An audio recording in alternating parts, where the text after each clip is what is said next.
Observer's Log. We're going back to the year 2001, September once again, but this time towards the end of the month, September 26th. Ooh, just 15 days after some notable events. This is going to be a heavy episode, possibly in some ways. It's going to be light in some others. We're going or what do we even call it this time? Because you had the name change. We're going Enterprise. Enterprise. Well, it became Star Trek Enterprise. Yeah. We can just call it Star Trek Enterprise. That's what it is all about this month. I am one of your observers, Jay Clark. My other observer, our good friend here, Eric Berry, better known as Trekkie B47. We're here.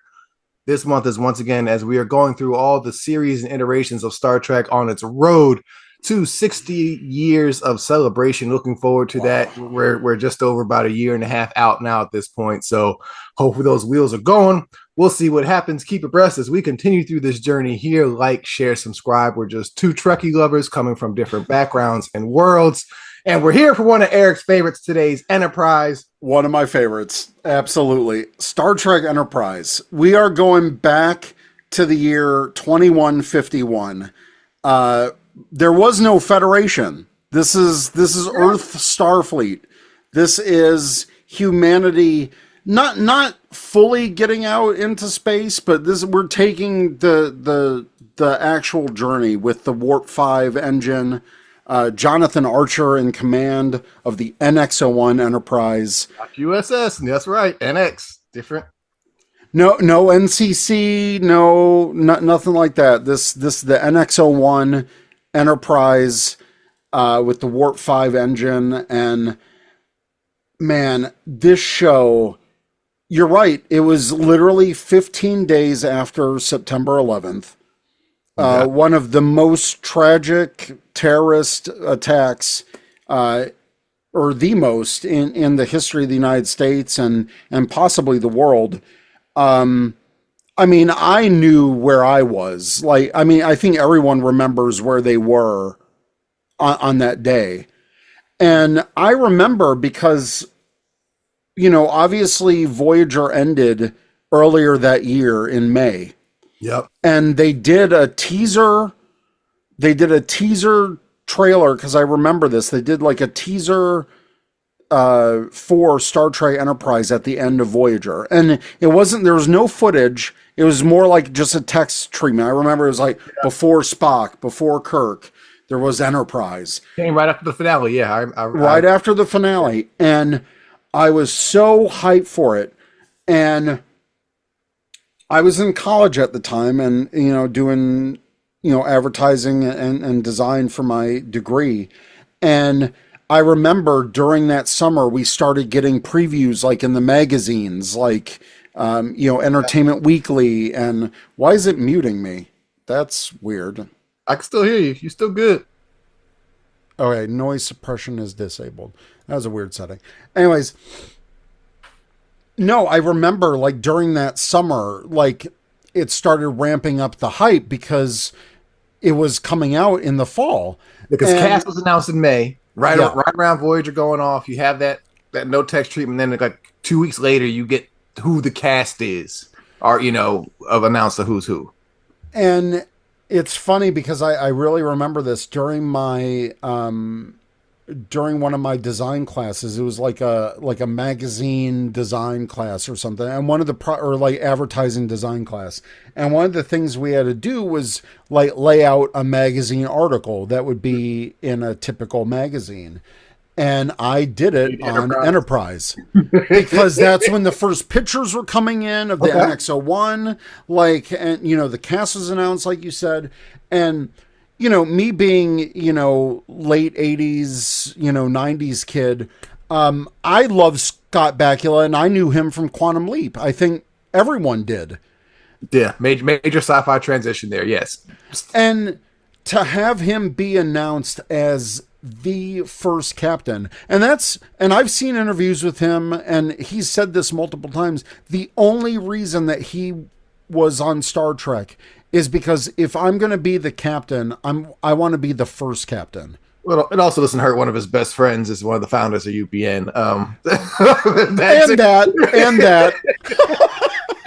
but yeah, all that wrapped into why he was put into the Yeah, position of the first captain. Yeah. and I remember very vividly watching the premiere of Enterprise, and right before that show started, it was a little teaser. It was a little segment right before the show started in the premiere where they were asking to give to the Red Cross, kind of support our troops. They were all in uniform, and it was Scott Bakula talking directly to the camera in uniform, and I mean it's crazy, and we'll get into why this like post 9/11 for the television landscape and how that affected Star Trek, because it affected it No, primarily this in show more than season any 3. other, I would Yeah, almost say, like every show was affected by 9/11, but as we clearly see and we'll discuss in the plot, like 9/11 literally becomes part of the plot of this show.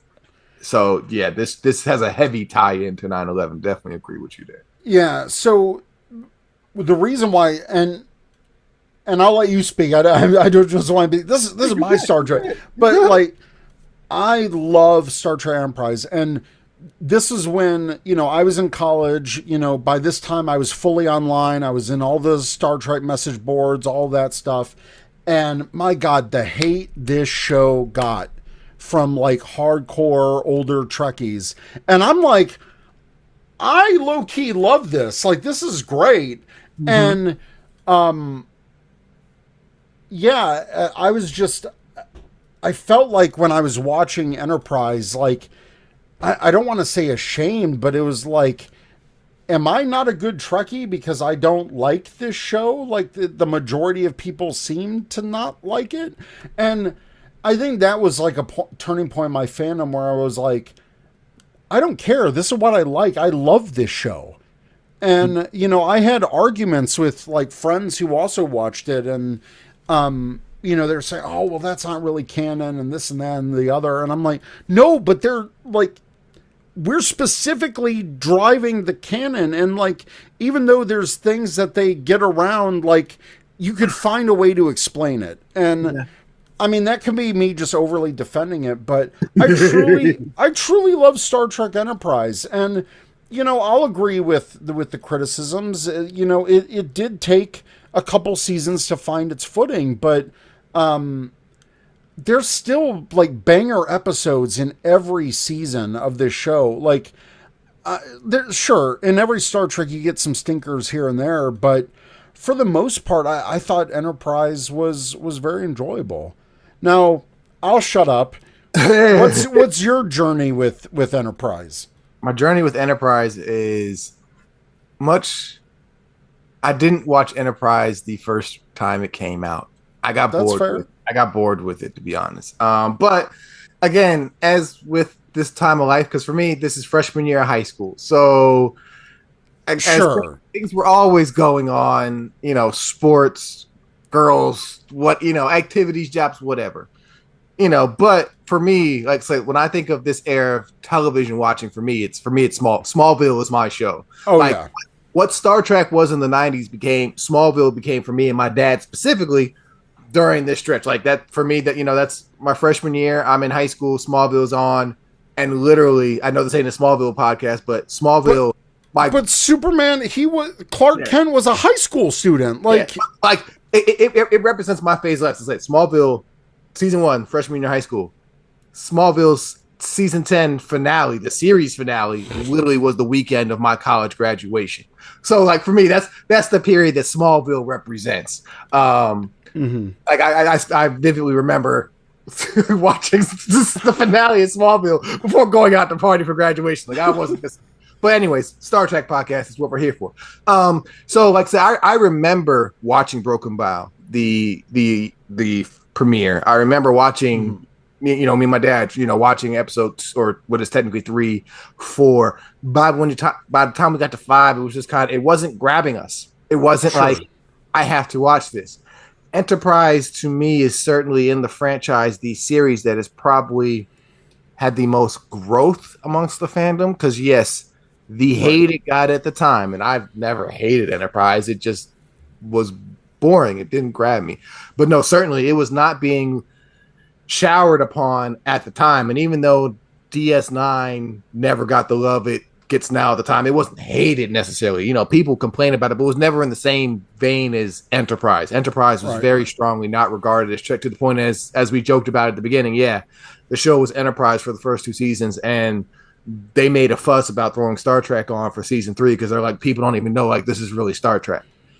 Enterprise sits in this weird space. We're coming off the best time in Star Trek, and technically this is still that time. Enterprise is being developed right after DS9 goes on the air, and it has specifically made a choice to not air during Voyager, to air it after. So it's tied into that period. But also because of such a thing as 9/11, it is still its own separate entity. Like it's still apart from the others. Because it's that early 2000s. It's no longer 90s Trek. Right, yeah. This was also the first Star Trek series that was filmed in HD. Yep. Granted, it was 1080p, but still at the time, you know, it was kind of future-proofing itself because, you know, all the CGI was done in high definition.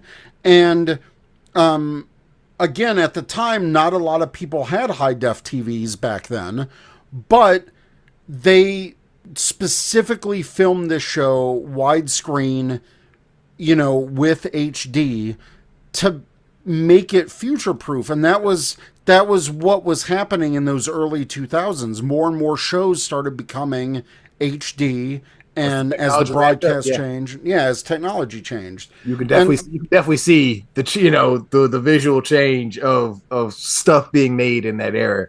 Jumps out at you like crazy. And as I mentioned, it's a 2000 show, and it jumps off as very 2000s. Like we'll I mean, Faith of the Heart. Come on, the song. The I don't want to call it gratuitous nudity, but the chance to have them in their draws every chance you got. The like it's very much like, yes, this is 2000s culture in Trek in a way, right? But also, like, and one of the things I love about Enterprise is because this is the closest TV show to our time. Yeah. Chronologically, it's only like 150 years ahead of us.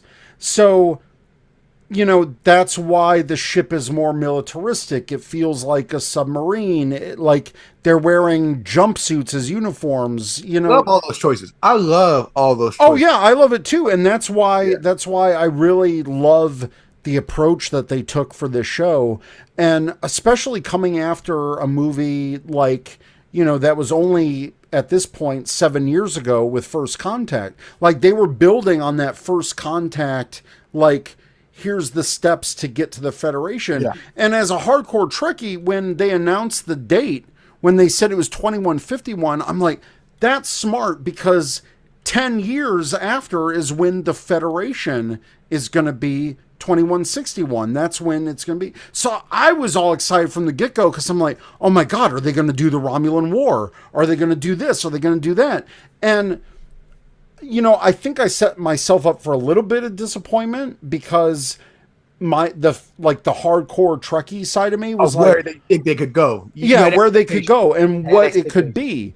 And, you know, it wasn't till the third, fourth season they really started leaning into that.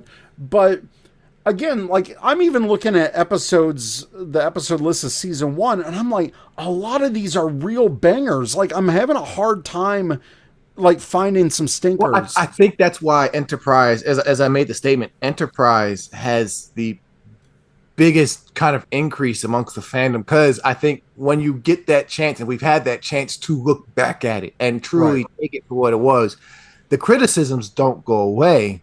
But kind of, I think some of that superficial hate that it was getting during the time does. Because, at the heart, I can tell you, Enterprise is not my favorite. Is it the one I'm jumping and turning on? No. But no, there is some good quality Trek here.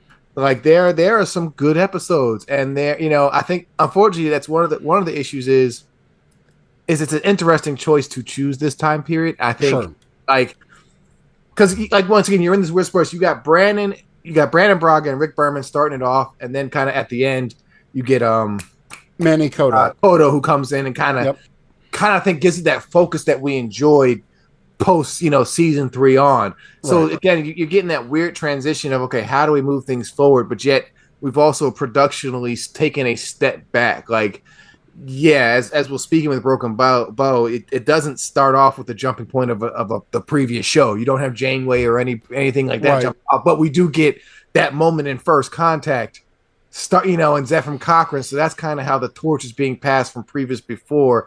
And I get why they made the decision to do a prequel. Hell, we're talking 2001, so just yeah, it's I mean, being prequels are everywhere. Star Wars Star prequel. Wars. Star Wars just came back and is at this point Smallville. That's a Smallville prequel was of like Superman. prequels was the thing during this era. Yes. So I Yes. get the sense of why you did this move, Hmm. but I think it pigeonholed them in some ways because, as we see, a big problem with Enterprise was this fight between, yeah, we want the Trek fans, but then we're also trying to, as we here talked about now, bring in the new next audience, Right. and those didn't quite mix.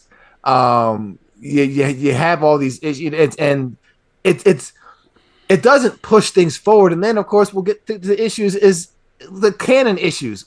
Is Enterprise even Prime? Is this like there's a lot of questions. It's Prime. It's Prime. It's Prime, but there's like Yeah. it's there's room to be like, well, the Prime may have been just slight like it brings its own questions via the premise into things, and so it's in a weird space, and it also turns out to be the other half of the killer of the franchise for this period of time. Like it holds a weird point, but it's like what has been enjoyable in this current era is to see how it is just as cherished, it is just as good. And I was going to bring that up, and with that regal, because it is like, yes, we take some of that superficial and the moment hate, and it's like, okay, yeah, there is good stuff here. There's good premises. Is it perfect? No, but there's stuff here. And so many people have discovered this show via streaming.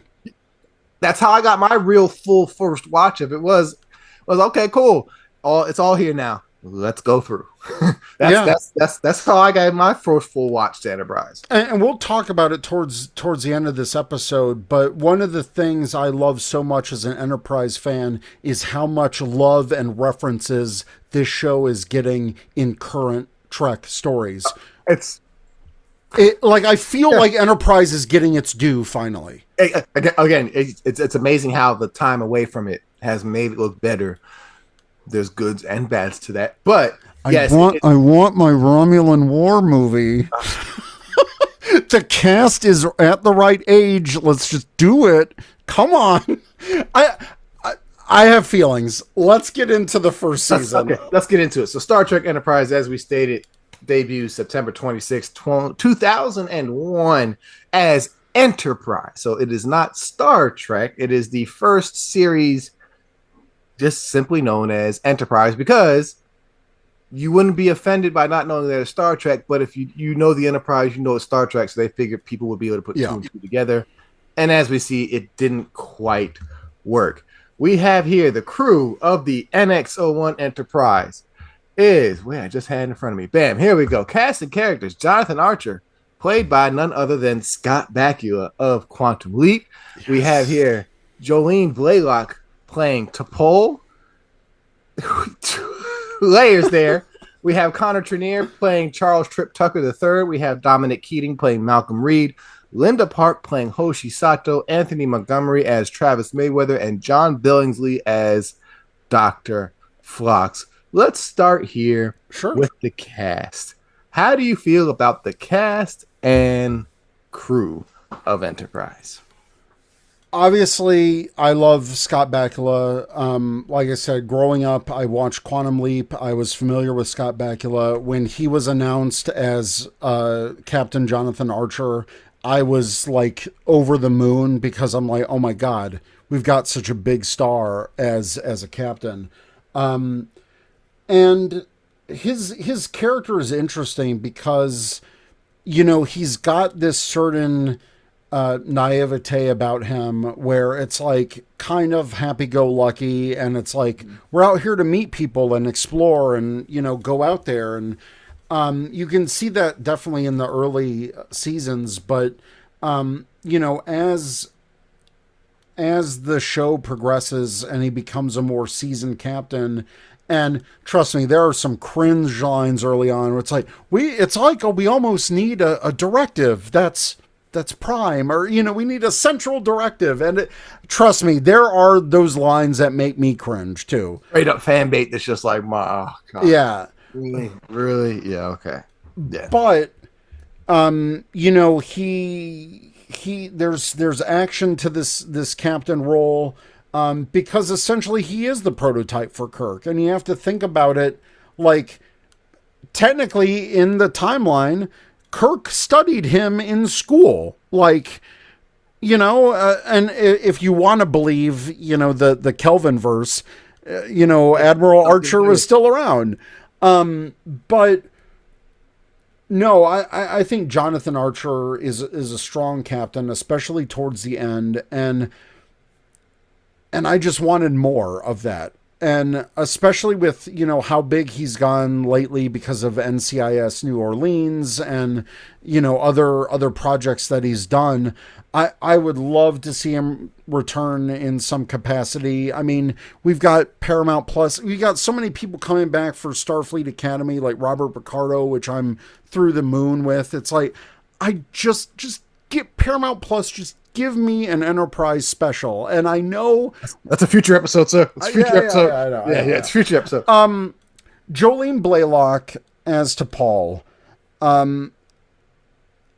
She's interesting to me because when the show started, I wasn't necessarily a fan.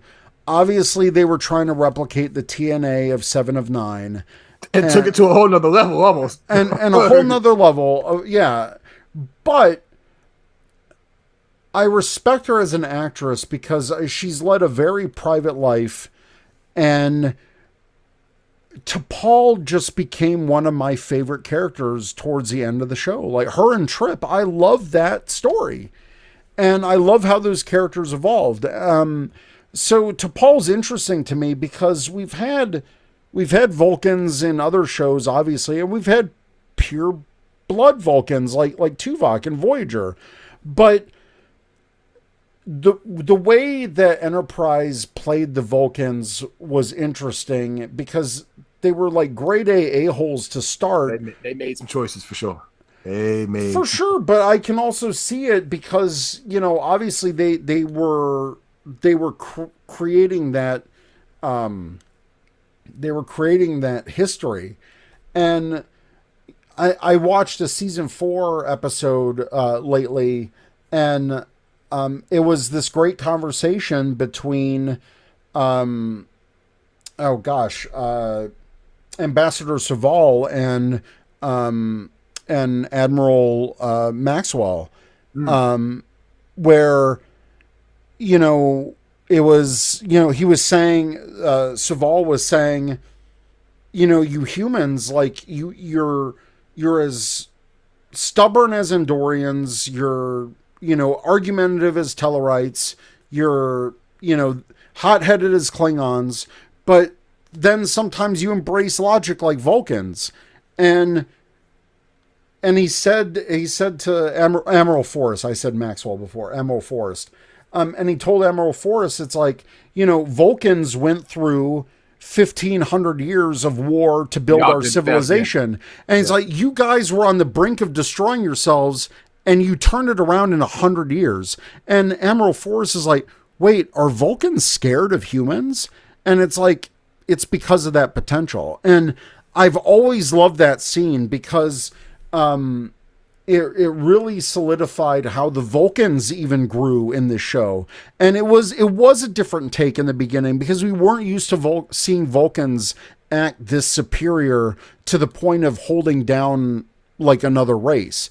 But when you build it and you get a season 4 like trilogy of episodes like the Kirshana and Archer helps them discover logic again, and things like early mind meld and like the virus that T'Pol went through, there were some interesting choices, and it just shows that how humans help the Vulcans as much as Vulcans help humans in this early time.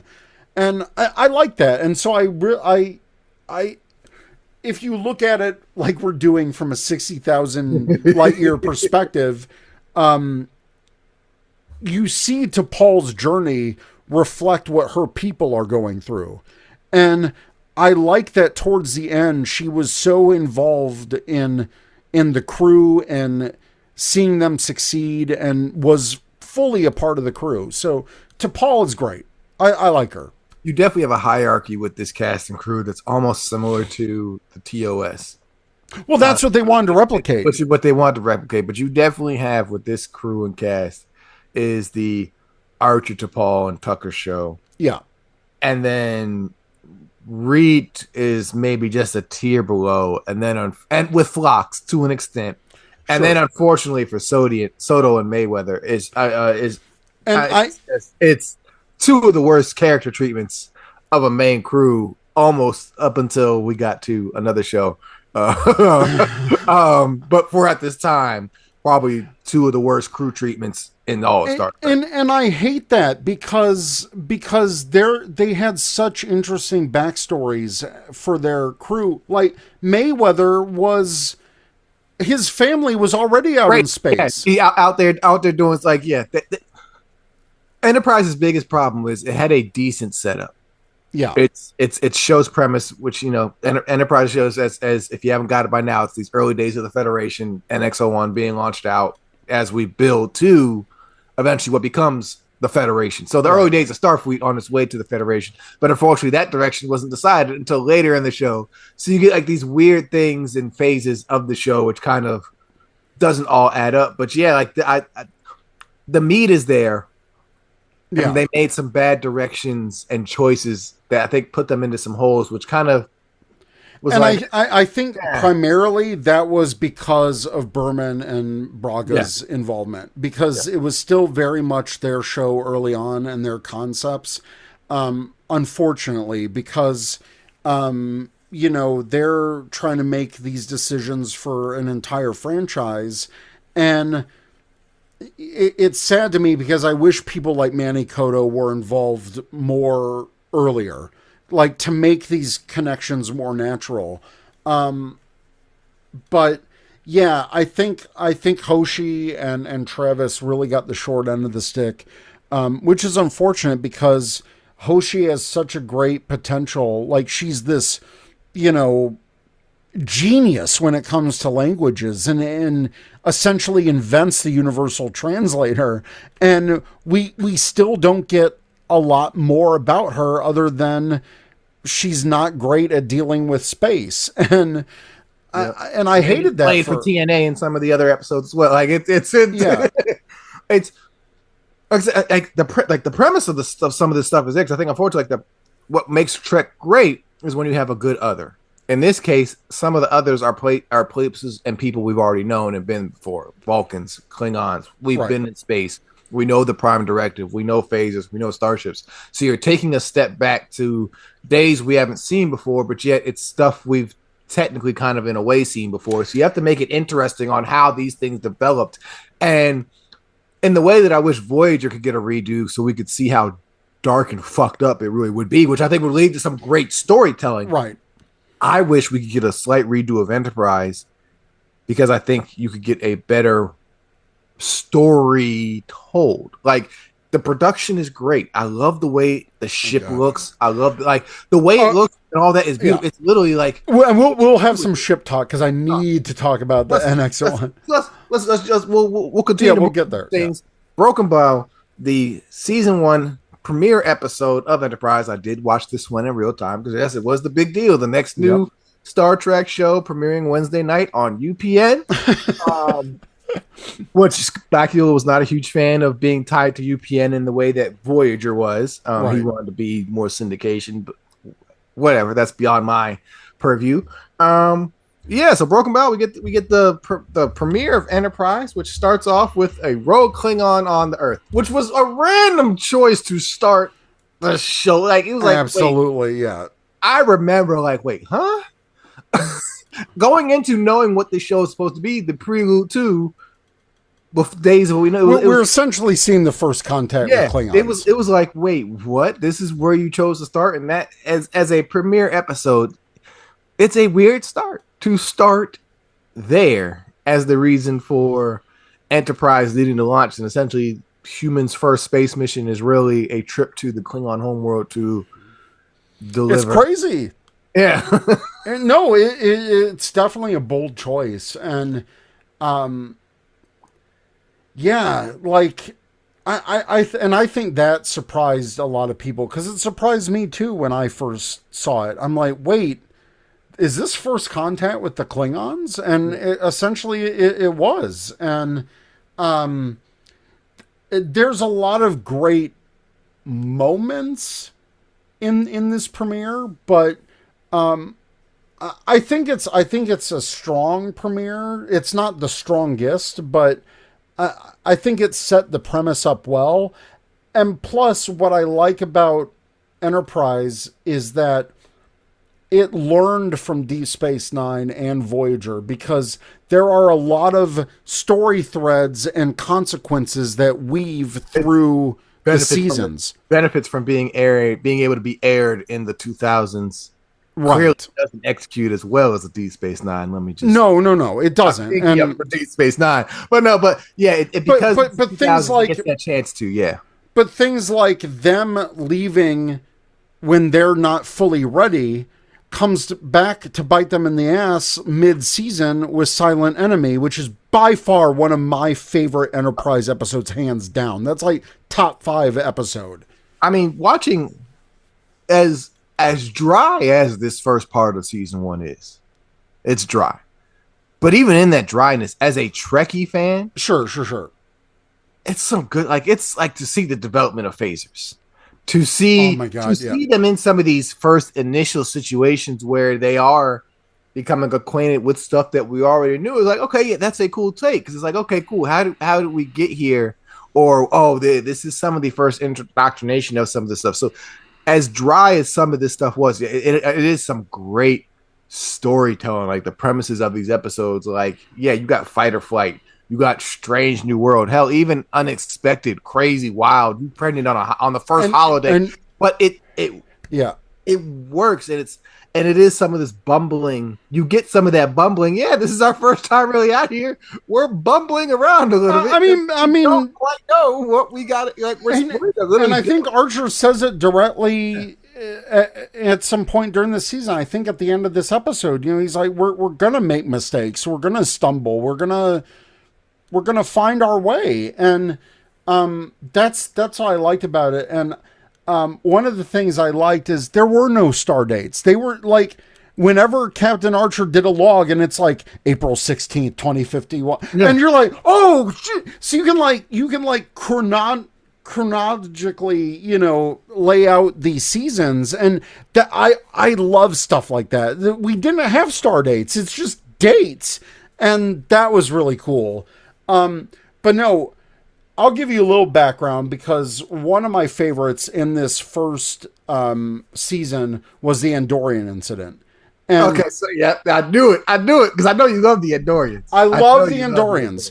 Here's the thing, because during this time or a little bit before this time, I played an Andorian character in a Star Trek play by email sim.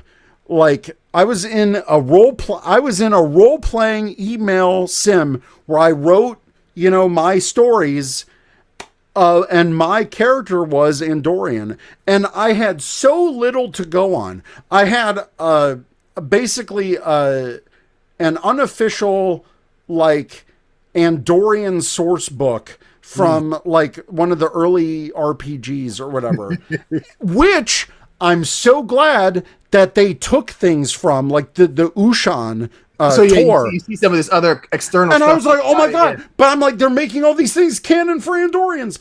And so the Andorian incident, like when I first saw that episode preview from the episode before, and they're like, next week on Star Trek Enterprise, and I lost my mind.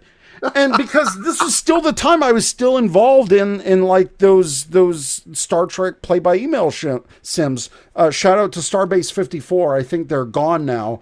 But no, like, or the Federation Sim Fleet. That's what it was. And like I played an Andorian. And so now, as I was playing this character, now I'm getting canon information about the Andorians that I could like, Actually, kind of incorporate into this, not just relying on a source book. So one of the things I absolutely loved about Enterprise was the development of the species that we knew of the Federation, the Andorians, the Tellarites, some of the other ones. Like, we started to get that Federation coming together. And I mean, it's Jeffrey Combs playing Shran. Like, hands down, I've got the pin right here. He's my favorite dude. Like, I knew him from D Space Nine. We're about to take a hard pause. We're going to talk about Jeffrey Combs in just 1 second. What stands out for me about this episode, though, is this was the episode I stopped watching.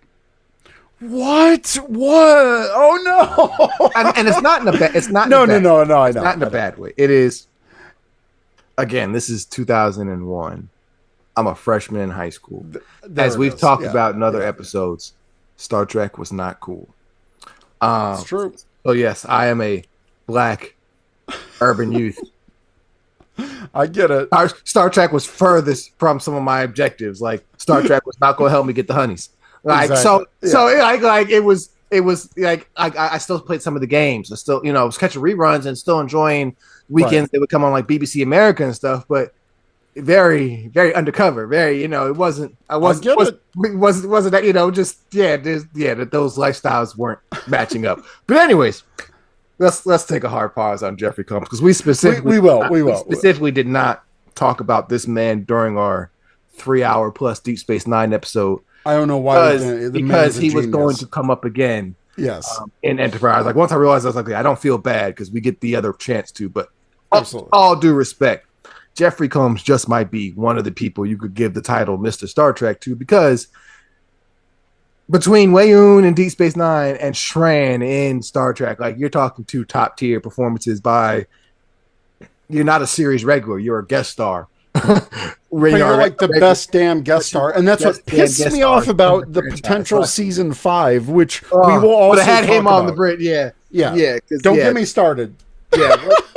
What like, and the fact that you had this man playing two different roles on one show at the same time, with Brunt and Weyoun on something like Deep Space Nine, but just the way he is able to, in a way, bring characters to life in their own realms, but at the same time, he's one of those people you instantly know, oh, that's Jeffrey Combs. Like, the way he could do that is he is one of the best guest stars to ever touch Star Trek, and has done it over and over and over and over again. Like, I don't know if Enterprise is anywhere close to what it is without Jeffrey Combs in his absolutely not. Yeah. Like, because the Andorians are such a crucial part to what essentially becomes the story of Enterprise, and Jeffrey Combs being crucial to that. Like, you had no better person to deepen your lore and love for this race than someone like Jeffrey Combs.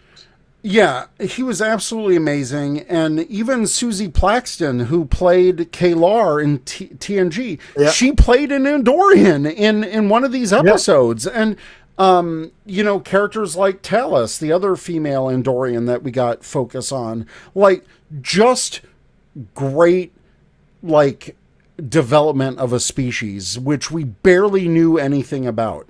And we even got to go to the Andorian homeworld. There's a whole subsection of Andorians we didn't know about, like the Aeon. That's one of the best things that Star Trek Enterprise does, is it took some of these pockets of things that we had known about and had around, but expanded it to deepen them. Got the chance to expand, like, so. Like, to be honest, we necessarily didn't need the Vulcan development. It was nice, but we had already had enough of a time with the Vulcan. Like, we know who the Vulcans are. We kind of, like, it's good to see some of that stuff, but we didn't need that deepening. When you got to, like, the Andorians, you needed that deepening. You needed the chance to be like, because you've heard about them in the Talaxians. We saw them in the TOS, but they had kind of disappeared at this point. So it was good to see why they were characterized in such a way in TOS, or why we heard about them and all this kind of stuff. You get to see some of that play out, and so it was good when Enterprise got to do that kind of work. I wish they did more of it. Yeah, I mean, hindsight is 2020, absolutely, especially with this show. But I mean, and then again, like I wouldn't to once again, unfortunately, like yeah, you launched your show 2 weeks after one of the worst things that could ever happen to this country, and then you're literally dealing with the fallout of that while also trying to put together a television show in we didn't talk about this era where things are now changing. You've got things like TiVo. You've got things like on demand has become a phrase because, while we're not streaming yet, you've got the cable companies with their box now offering on demand services. So while back in the 90s, we had to use a VHS tape to record. To be fair, I was still recording Star Trek Enterprise on VHS. Same here. But now you had the option to, I could record this episode straight from the program guide and have it stored on my box. And or simply they would have the past 5 weeks preloaded on the system. So if I didn't catch Enterprise live this week, I would and didn't get a chance to record. I could go into the cert. So you're dealing with a shifting dynamic, which technology and the way people were watching. And this was that early time where Nielsen ratings may or may not matter. Like they still mattered, and that's what sucks because it sucked for Enterprise because. We had 3 previous television Star Trek shows that went 7 seasons. I was hoping, praying that Enterprise would get 7 seasons because we would have reached the Romulan War. And with how they did season 3 and the Xindi arc, I'm like, my God. And here's me, season 3 Enterprise Eric going, oh my God, I can't wait till they get to the Romulan War if they treat it like this. And I know I'm talking like Mickey Mouse, but... But then you had the concerns of, the ratings are really falling. UPN is in this transition. Their shows aren't doing great. Shows of theirs are getting canceled left and right. It's not really mattering anymore. And it really sucks that Enterprise suffered from UPN's downfall. And they couldn't pivot to syndication. And it was a weird time because, this was Enterprise ended 2 years after Nemesis. Nemesis was a box office failure. It was reviewed like it was crap. Insurrection not doing well, and then you got the back-to-back of Insurrection and Nemesis. Yeah, that doesn't help. And that was the big issue because that was when this Star Trek engine was declining, and unfortunately for Enterprise, it was the victim of it was the end of the era of the 90s to early 2000s Trek. That golden age of Star Trek was fading. And it was a number of factors that wasn't the show because season 3 and 4 is some of the best Star Trek to me that there is. I love season 3 and 4. It's great storytelling. And man, it's just... It left on such a bittersweet, moment for me because we got, those hints of the Federation and all that. But you're right. Enterprise is the product of its time in multiple ways. Oh yeah. Cause then we also you got to talk about the explosion of reality TV at this point in time. My God. Literally, you think of the environment we're in today to an extent. This is literally the beginning of that. So you're talking American Idol, you're talking Survivor, you're talking Who Wants to Be a Millionaire. These are the things catching the mainstream eye at this point. And unfortunately, we'll get to the storytelling part in a second, but unfortunately, just in terms of popularity and what it was doing, it couldn't survive with all these things. No. Unfortunately, against it. But as we see, and the Andorian incident, telling that's what they did with the Vulcans and the Andorians, and like you said, these early days throughout is some good Trek. You're talking about Terra Nova, early human colonies. We're looking at civilization. Even something like Fortunate Son.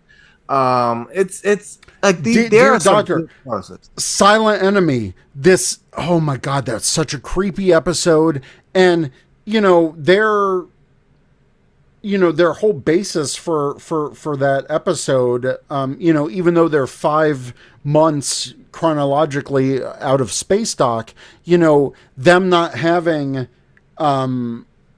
them not having phase cannons installed, Yeah, and them trying to race back to Earth while these aliens are chasing them and messing with them.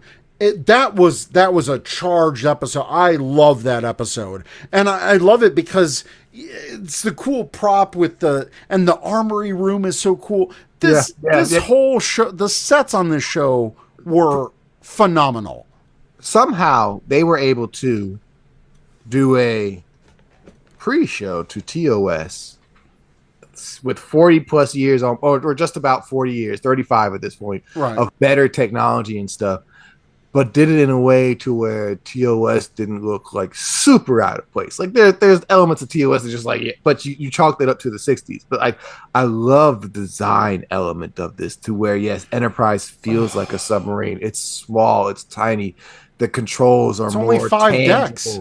It's yeah, you got great physical stuff here, and like it works to where even the uniforms being like an evolution of NASA uniforms to an extent, or things to where it's like, okay, you see how you start to see some of the color bringing in through some of the striping, but it's just the blue jumpsuit, and we're all looking more uniform here, and so I love how they bring you into that period and set you They there. had And, the square microchips like they did yep, on that they would slide in for the it's, card readers. Even their computer interface had those red and yellows and greens that the TOS had. And there's a lot of connections to this. And forever, like, my favorite people that make Star Trek, Doug Drexler, the Akudas, yeah. and Doug Drexler literally designed this whole ship inside and out, every part. Everything was well thought out. Like, everything was super detailed on this ship. And this was the first fully CGI like shit. There was no model of the But NX-01. it's a clean CGI model. The NX-01 is a beauty. I can't lie. Like, But I remember all the hate it got because people said, "Oh, well, it's just an upside down Akira class," and I'm like, "Who cares? It looks awesome." I I remember the Akira Prize discussions that people had. even in my, let's just call it, a slight dislike of Enterprise at the time of the show, I still enjoyed Enterprise as the NX class as a ship. Like, I remember, what is it, Star Trek Legacy, the game? Yeah, Being able to play, and I would love to play with the NX-01, because yeah, it once again, it's something that makes sense. It's literally just the saucer section with 2 nacelles on it. That makes sense. And then, which unfortunately we never got, which would have been the refit in. It becomes like, but you see how yes. to get from that to what would be a Constitution-esque design. And again, the NX-01 refit, I am so glad I have a master replicas model of that. I'm so glad I have a physical model of the NX-01 refit, because we would have got that in season 5, and Doug Drexler designed all that. And God, it's such a beautiful ship, even because you can see the evolution of how they were connecting it. Yes, and I think that's where Enterprise really succeeds, is those moments of Connection. in the way that is not. We need a prime directive. No. But in the way of, oh, okay, yeah, I see where that's going. Or, okay, we're getting a little deeper with some things here. Like, it's like, yeah, we didn't need the. Fuck, are we go? Yeah, let's just joke. Let me joke. Yeah, we didn't need the Brent Spiner coming back to play the trend of just playing soon. I know, yeah. We didn't need the episodes dealing with why the Klingons looked more human in TOS versus it started, because as Broken Bow started off with, it was a TNG era movie era Klingon. So it's like, wait, I don't like the time travel choices. I'm kind of like, because that's, to me, that's what raises the questions. Because yes, technically, let's get a little nerdy here. Let's go ahead. Technically, while Enterprise is canon, which it is canon, it's technically not the canon version of what happened, because we have the interference of Daniels. We're not watching the OG original canon event of Archer and his crew Or is because it always supposed to happen this way? or was it always supposed to happen this way? And then also because of how the fucking show ended and what is one of the worst, no, which we'll get there. We'll get there. Like it Enterprise gives you a lot of questions. Like it's done a great job of planning. Absolutely. But it puts you in a spot where it's like, wait, because I mean, come on. They introduced the temporal Cold War in the premiere in Broken Bow. Yeah, it's so amazing. Not only were we being thrown the Klingons at us, First Contact, but also the Suliban. Yeah. And the whole temporal Cold War aspect of it, which, that's a Brannon Braga time travel thing. Which I think is what kills the show, because I think if you had fully leaned into what we see Manny Koto come in and do. Right. He comes in season 3, and that's kind of where we really get this trend of we're seeing the days leading up to the foundation of the Federation. I think if that's what the show had been from jump one, and so we're only seeing, quote unquote, the canon version, like there's no disagreement because it is what it is, I think it would have been a little bit more focused. But yeah, you throw a lot from the premise that's like, wait, so I'm seeing the early days, but now you're also talking some time travel stuff. Right. It's just like, wait. And it was a little bit too on the nose because I remember all the jokes because, it's Quantum Leap. So is it Quantum Archer? Did he leap into the future? Is he the bad guy? Is he the humanoid figure? Man. I had so many discussions with Trekkie friends back in the day, but my theory always was that quote unquote future guy, because he had kind of like those pointed shoulders, future Romulan, wanted to destroy and that kind of Romulan war thing. That's why I was like, so that's why like it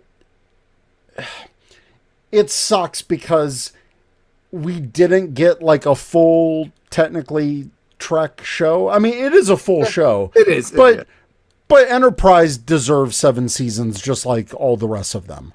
I think unfortunately there's some bows it could have tied. Some broken bows.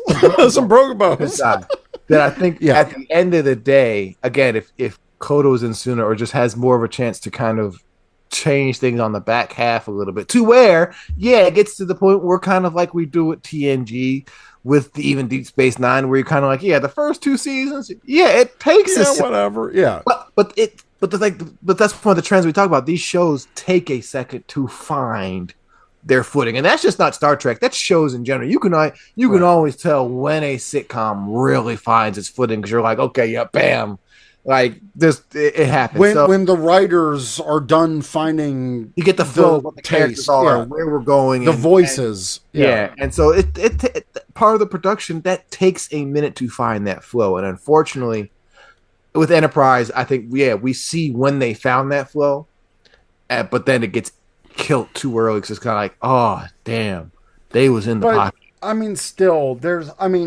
another favorite one of season 1, Shuttle Pod 1. Absolute one of my favorites. Great Tucker and Malcolm episode.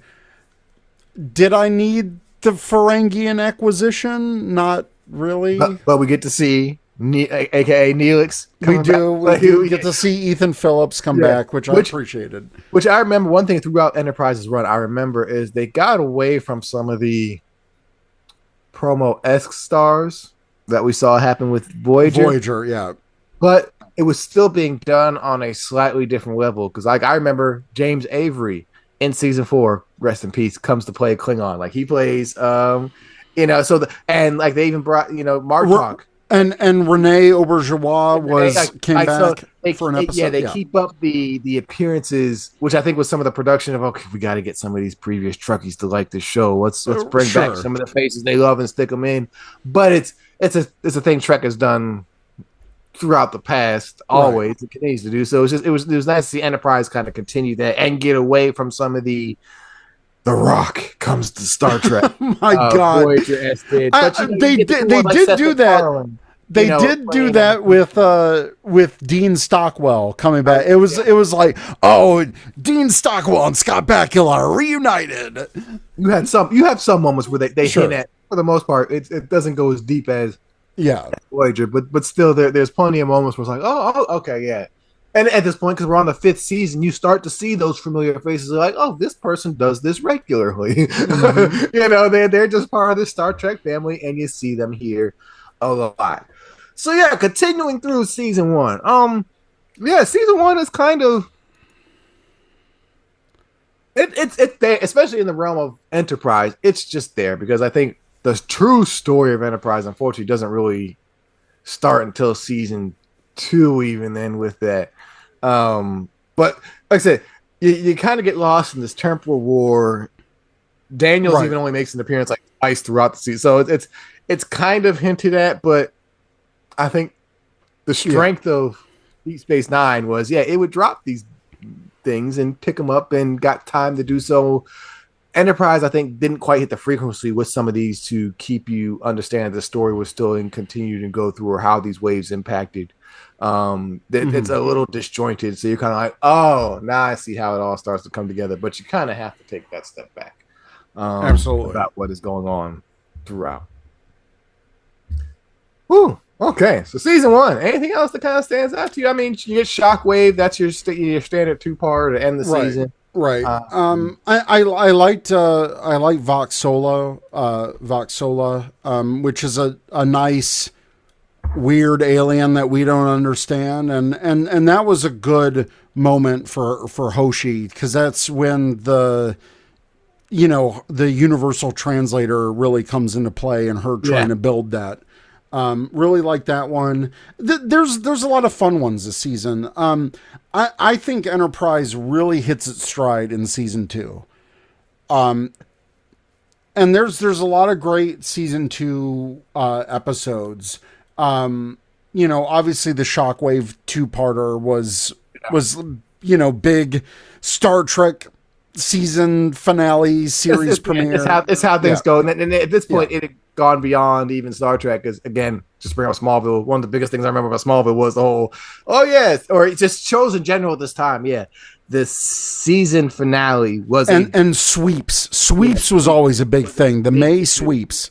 So again, Trek continuing to influence history. What we saw being highlighted as special by TNG is now a regularity beyond even Star Trek at this point. To where now, yeah, you expect cliffhangers Right. at the end of a season now, with television because of what happened back then. And so yeah, this was Trek running for par. We get Carbon Creek. That one highlights us a lot through with the whole 50s. Again, Star Trek finding ways to do time travel. We get Minefield. Minefield is like Minefield is one of those ones, as you talk about, like the Romulan War and stuff. It's like I wish they would lean into this a little bit Yes. more. It gave you that mystery, that what's going on. Like you kind of, as a viewer, or if you're a Trekkie, you kind of know what's going on, but they're not being direct with it. Like it's that. Oh, okay. That how am I explaining this in a way that's intriguing you, even though you already know more about this in the future than what you would at this. God, that episode was so good, and even the language being different enough where T'Pol, that as a Vulcan, it wasn't like, oh yeah, these are the Romulan offshoot. Yeah. Like they didn't. There wasn't any of that. And so, yeah, I freaking love that episode because we never see a Romulan. And I'm like, ooh, they're doing the rules of the Romulan War that were stated in TOS. They never saw each other. And that's what that big reveal is. Oh my God, Romulans are Vulcan spin-off. It preserves what the original series did. And you're right, I wish we got more minefields than we did... what's a shitty Enterprise? I wish we got more minefields than we did acquisitions. I'll put it that way. Even like Minefield, and then you have like next Dead Stop, the next episode, to where this is consequences seen in Voyager is the consequences. Is the NX just got fucked up by these mines, and you're dealing big with section off the and you got to deal with that in deep space. There's no start and so I love how while they didn't quite knock it out the park with the serialization. Sure. And they do include these things in it, which I think helps with some of the storytelling. So that's That's what I really like because yeah, you're the first and only ship out here. Ain't no big support system. Ain't no like it is just you. And I love that they're in Dead Stop, particularly that there was a twist with this station. Oh yeah, yeah, yeah. Oh yeah, yeah. I love the twist, and it wasn't like, oh hey, this is a magical fix. This is this is kind of effed up. Like, thanks for fixing our ship, but you need to be dead now. Yeah. Reason for this being here versus just the magical stop. And so that's one of the things I really loved, especially as you move into season 3 with the Delphic Expanse and whatnot. Like that, how they handled serialization gave me Deep Space Nine ties. And so it's like yes, this is when you bring serialization and really have those consequences. It only helps. And that was Star Trek's first full season consistent storyline. Yeah, because Deep Space Nine, technically, it was like 7-episode event and all that stuff. And I mean, I'll never besmirch Deep Space Nine's serialized storytelling and what they did with the characters, but I think Enterprise season 3 was like the culmination. Like, Deep Space Nine ran so that season 3 of Enterprise could like take off. You know what I mean? Because it was like, it was a full season of like A to B to C to D to E to F. You know, to me they both work. I'm not here to tell you one is better than the other. No, absolutely not. I honestly would love to see them play together. Yeah, give me a season to where the arc takes all the episodes. Cool. And then also give me a season where, not like what they did in season 4, but to where it is Deep Space Nine-esque. Oh yeah, here's an arc that may only really impact 3 or 4 episodes, but it's told within the span of such and whatnot. Like, give me a show that plays with both, because you're just telling a story. Do what you need to do to tell a good story. This is the interesting thing about Enterprise, because season 1 and 2 was kind of like that standard Star Trek episodic episode. Yeah.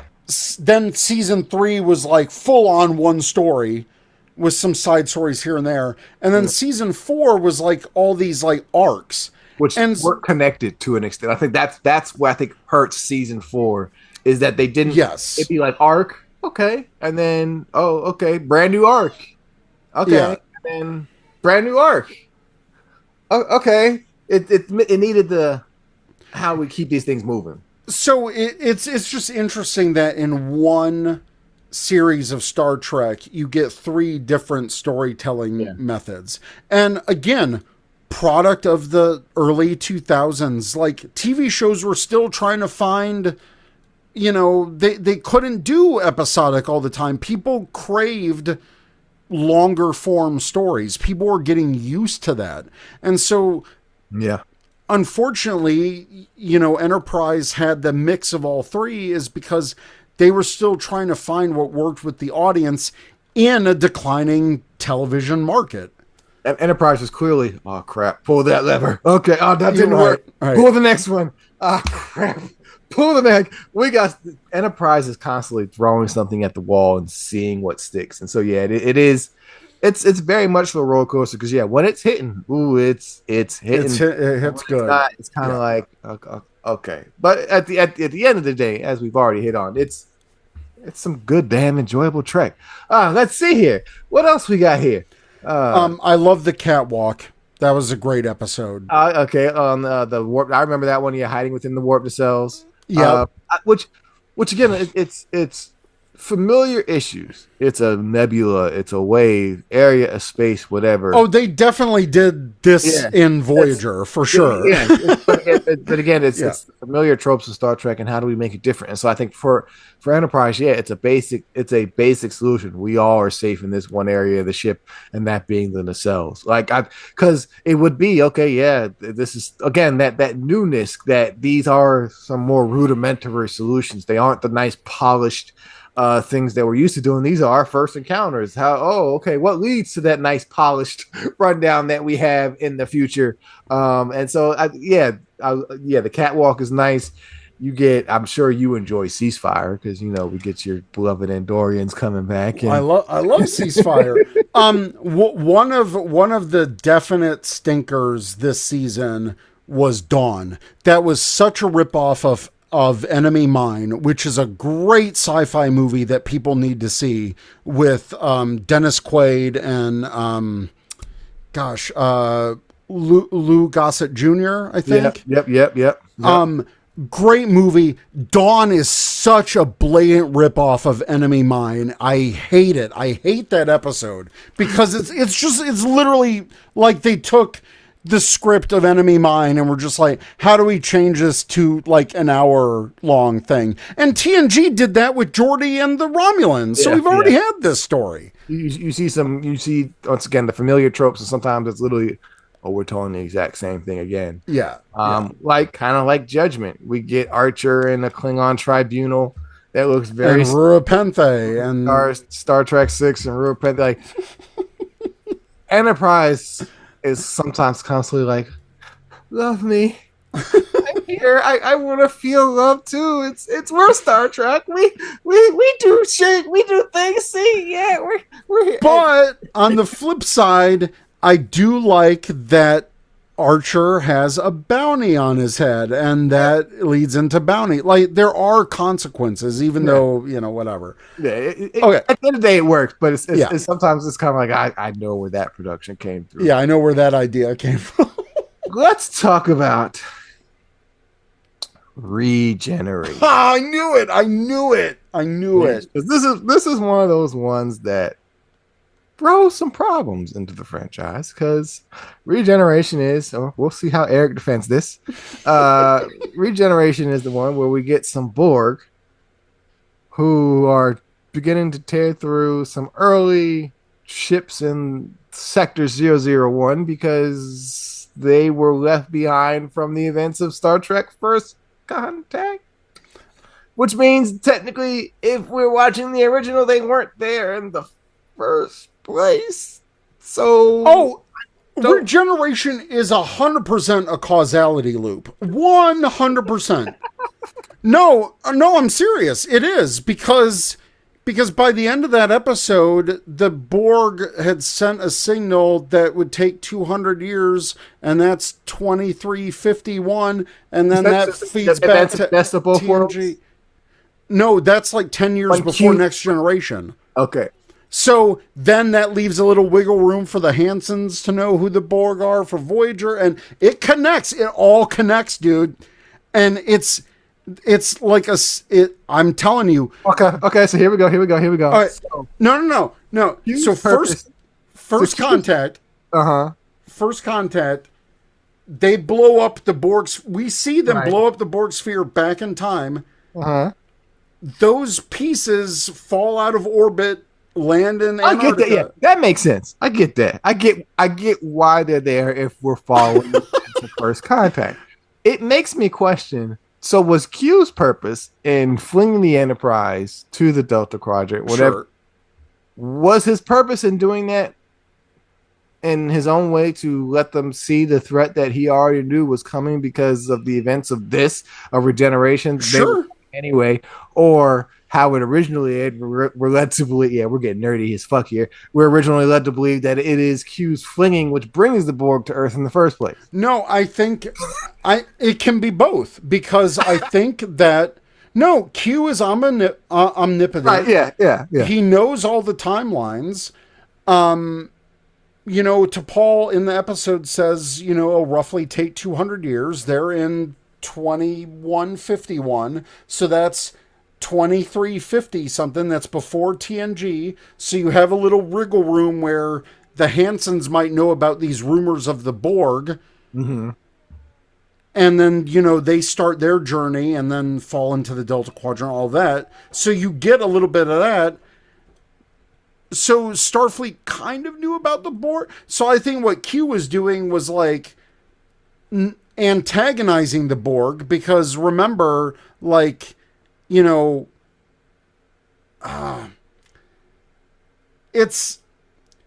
it's like Q is antagonizing the Borg because Q is an asshole. Like, he just loves, he's a trickster. He's Loki. Yeah, He's yeah. basically Loki. Yeah. And so I think he's teasing the Borg like, hey, look at all these fun little people in the Alpha Quadrant you can assimilate. Did you forget about them, or they're still there? So I think he's accelerating the timeline a bit for them to start meddling with the Federation. And I think he's also, in a way, because he's Q and he still has a soft spot for these humans, that he's also kind of giving them a warning. Like, and that was the original intent of Q Who when he threw them forward. He's like, there are things in the galaxy that you are not ready for. Right. That was Q's point this entire time, even from Encounter at Farpoint. So I know Regeneration gets a lot of shit. And trust me, when the promo first aired and when I first saw this, I was like, God, because it was everywhere. They're like, oh, the Borg, oh, you know, Braga can't leave the Borg alone, blah, blah, blah, this and that. And yeah, this is right at the Voyager, and by this point, people are sick of the Borg. Totally get it. I totally get it. And trust me, I was like, how the hell are they gonna? Why are the Borg before Kirk? But you know, over the years, like, you know, trying to connect the dots and all of it, I know it's a hated episode. It's not my favorite, but it gets the Borg out of the way. Thank God it's only in one episode of this entire series. But I wasn't a fan of it. But I can find canon little ways to justify it. But as a viewer, I shouldn't have to jump through all those hoops. Yeah, like I said, to me, it's more so just, again, like, you created problems for yourself that didn't need to happen, and it's because it's like, oh, those ratings, we need the Borg. Yeah. What does everyone love? The Borg. Yeah, I get it. It's that search. I like First Flight, which is right after that, because I think it's again, we're in these early days. How did we really, you know, these early warp engine types of things? So I like Archer telling that story to T'Pol. And I liked how it felt like the right stuff. It felt like very much test pilot. I loved it. And was it David Carradine? Now you're gonna make me bring it up. Keith Carradine. Keith Carradine, who was David Carradine's brother. He was such a great guest in this episode. He was awesome. Yeah. We, as you mentioned, we get Bounty, which, you know, consequences from judgment, which, again, I like. It's not. It doesn't always have to be part 1, part 2, or consequence immediately after. I like that whole. Okay, yeah, this hit a little while down the road, because that's just how life be. And then we get the Expanse, which is the whole 9/11 happens on Star Trek, with essentially Earth being attacked by the aliens, the Xindi, and which sets up the arc for season 3. And this, like I said, this was literally the big, because at this point you got, you know, Operation Freedom, Iraqi War. We were knee deep in that. This is knee deep in those days, and they stick out vividly. I remember then. So a lot of stuff was trying to, in their own way, shape, or form, reflect and also support. Was 24 going on around this time, or was that after? Let's see. I feel like, it started in 01. Okay. So it's going on. It started in November of 2001. Because I remember, because 24 was like the ultimate serialization, because it's literally hour for hour of a day. Yeah. And so I remember when, you know, we were in the middle of season 3, and it was very much like, oh, this just feels like Star Trek's 24, or, you know, it was like very much like, this is a reaction to the war that we're in now. And it was definitely a darker period just in television in general too, because we were facing dark stuff in real life. It was and that's why reality TV happened. It's because we wanted that escape. And we wanted drama. We wanted other people's lives. We wanted, like, so this is, this is just such a crazy time in television, period. And Enterprise is very, very reflective of the times. Very, very, very much so. And yeah, and you talk about how like that is literally what one of the things that led to the boom of reality TV, which again, as there's a lot of things that we face now in today's TV sector. Mm-hmm. A lot of the cracks really started in this time period as things change, and we're still seeing fallout as they continue on. So let's continue on. We get to season 3 of officially Star Trek Enterprise Enterprise. When they officially added Star Trek to the title. And then they're like, let's make a rockier version of Faith of the Heart. And I'm like, guys, what are we doing here? It's not my least, but it sticks out like a sore thumb. It's not great. Star Trek French series songs. Like it's just like, because Dennis McCarthy made Archer's theme, which is at the end. Beautiful. It's beautiful. It's at the end. It's in the closing credits. I have the Enterprise soundtrack from La La Records. Fantastic soundtrack. That was like, definitely bought that CD back in the day. The fact that you got Dennis McCarthy doing the music and didn't entrust him to do the theme song for the show. Because that was the whole point, because they wanted that other not Star Trek audience. So they're like, let's get them in with Faith of the Heart. Like, it's just, I hated it. That decision smacked himself. Just smack yourself, because it is Dennis McCarthy. Like, it's not like can we put some respect on this guy? Like, this man knows what to do with Star Trek music. Like, yeah, and then you change, season 3. Anyway, so we get season 3's primary focus is this Xindi arc. Yeah. Which, it's a solid arc. It's dark at times. Like, it gets dark. It gets, And Archer pushes the line. Like, it goes there. This season definitely hardens the crew of Enterprise. All the stuff that we got with Trip dealing with the loss of his sister, his PTSD and his trauma from losing her, and then his developing relationship with T'Pol, and then her addiction issues with Trillium D, and Archer trying to do everything he can to stop the Xindi, even forgoing his own morals. And it gets dark, but I think it hardens this crew, and that's why, God, I wish we got more, because it's like, by the time of the Romulan War, these guys would have been like vets in this kind of stuff. Like, I mean, whatever. It works. But it's one of the arcs that works best, because I think, which we really talk about once we get to some later seasons in future series. Sure. What works best for Star Trek isn't always the, hey, let's do A, accomplish A, and we're good. What works best is sometimes, here's a scenic backdrop of stuff going on, which is what you get with a lot of wartime-esque stuff. Because, hey, here's another war-esque thing. The other reference we really have is Deep Space Nine for this. Where, yes, this thing can constantly be going on, but other things are happening inside of it. And there are a couple, there are a few episodes here and there that do break from... Yes. Yeah, particularly North Star. I love North Star. Yeah.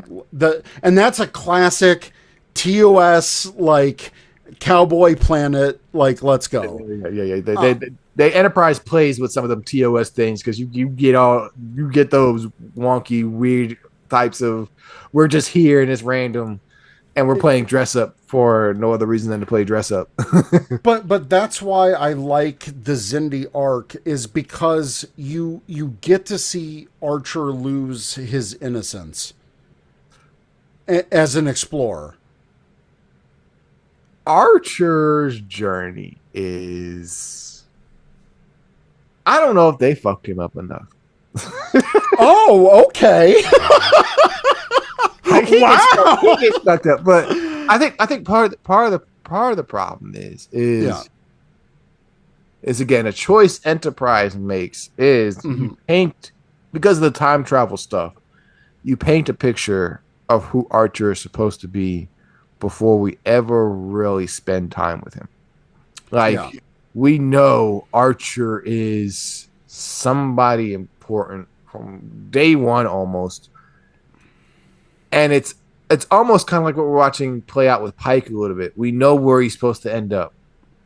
With Pike, though, we saw where he ended up. With Archer, though, we have yet to see where he ended up. So it's kind of like we're being told you're so important, but we really, even still to this day, There's a funny don't see thing it. in season 4. I don't know if you knew that, but in A Mirror Darkly, when Mirror Archer is looking at the record on the Defiant of Archer, it says like Archer was the first president of the Yes. Federation, and Yeah. like all that, like Ambassador to Andoria and Yeah. all that stuff. So we do know where he goes, but they don't. You're right. They don't specifically deal with that in the show.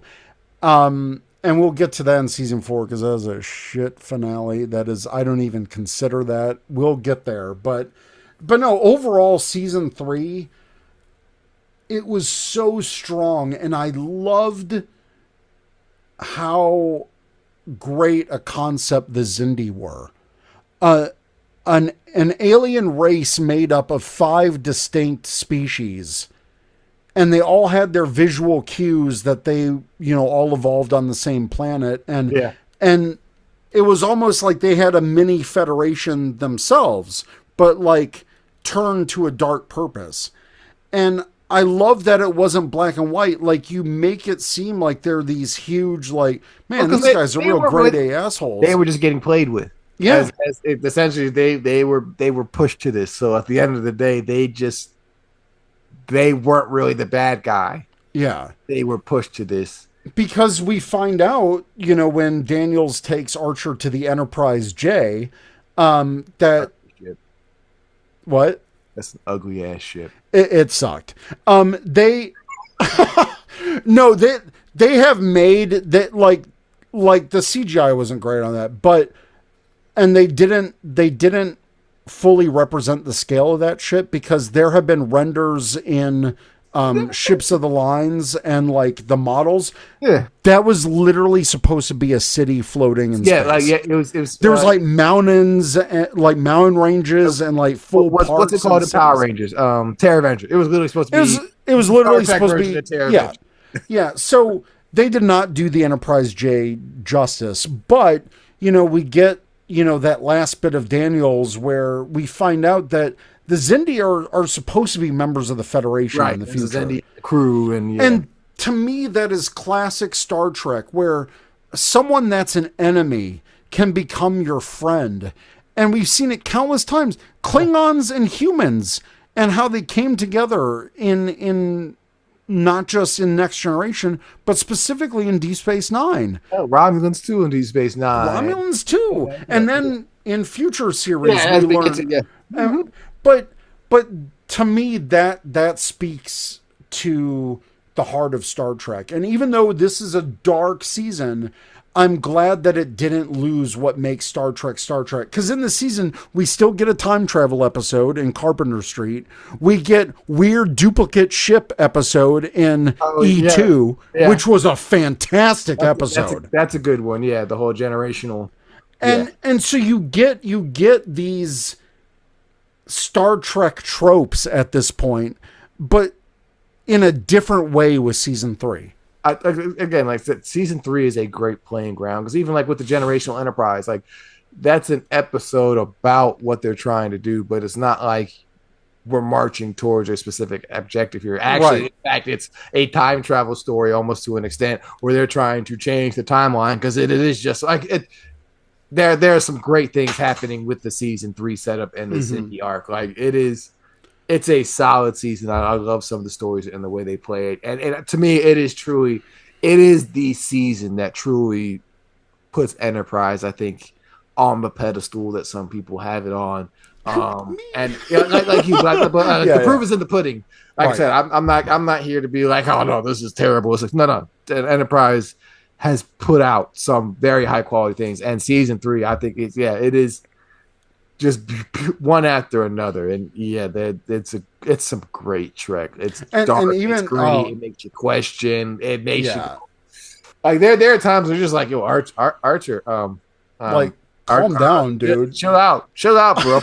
But I think it works for the character. These are a Yeah. little raw. This ain't some like again.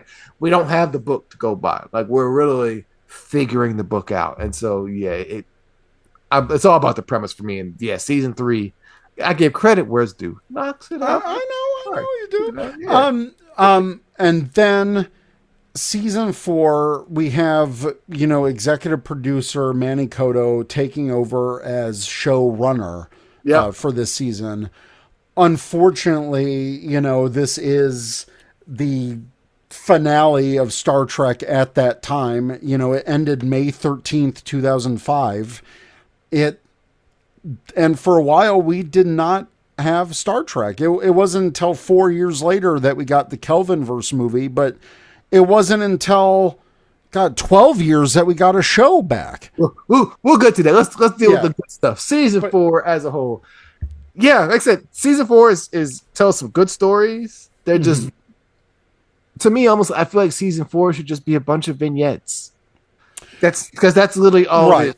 Season 4 to me is not a coherent Yeah. season. It is. There are clear, like, we're telling this story and this story and this story. It feels like chapters in a novel, but what I wish is that we had some connecting thread throughout all of it, or even little character moments that were kind of building towards something, which thankfully we did get with T'Pol and Trip.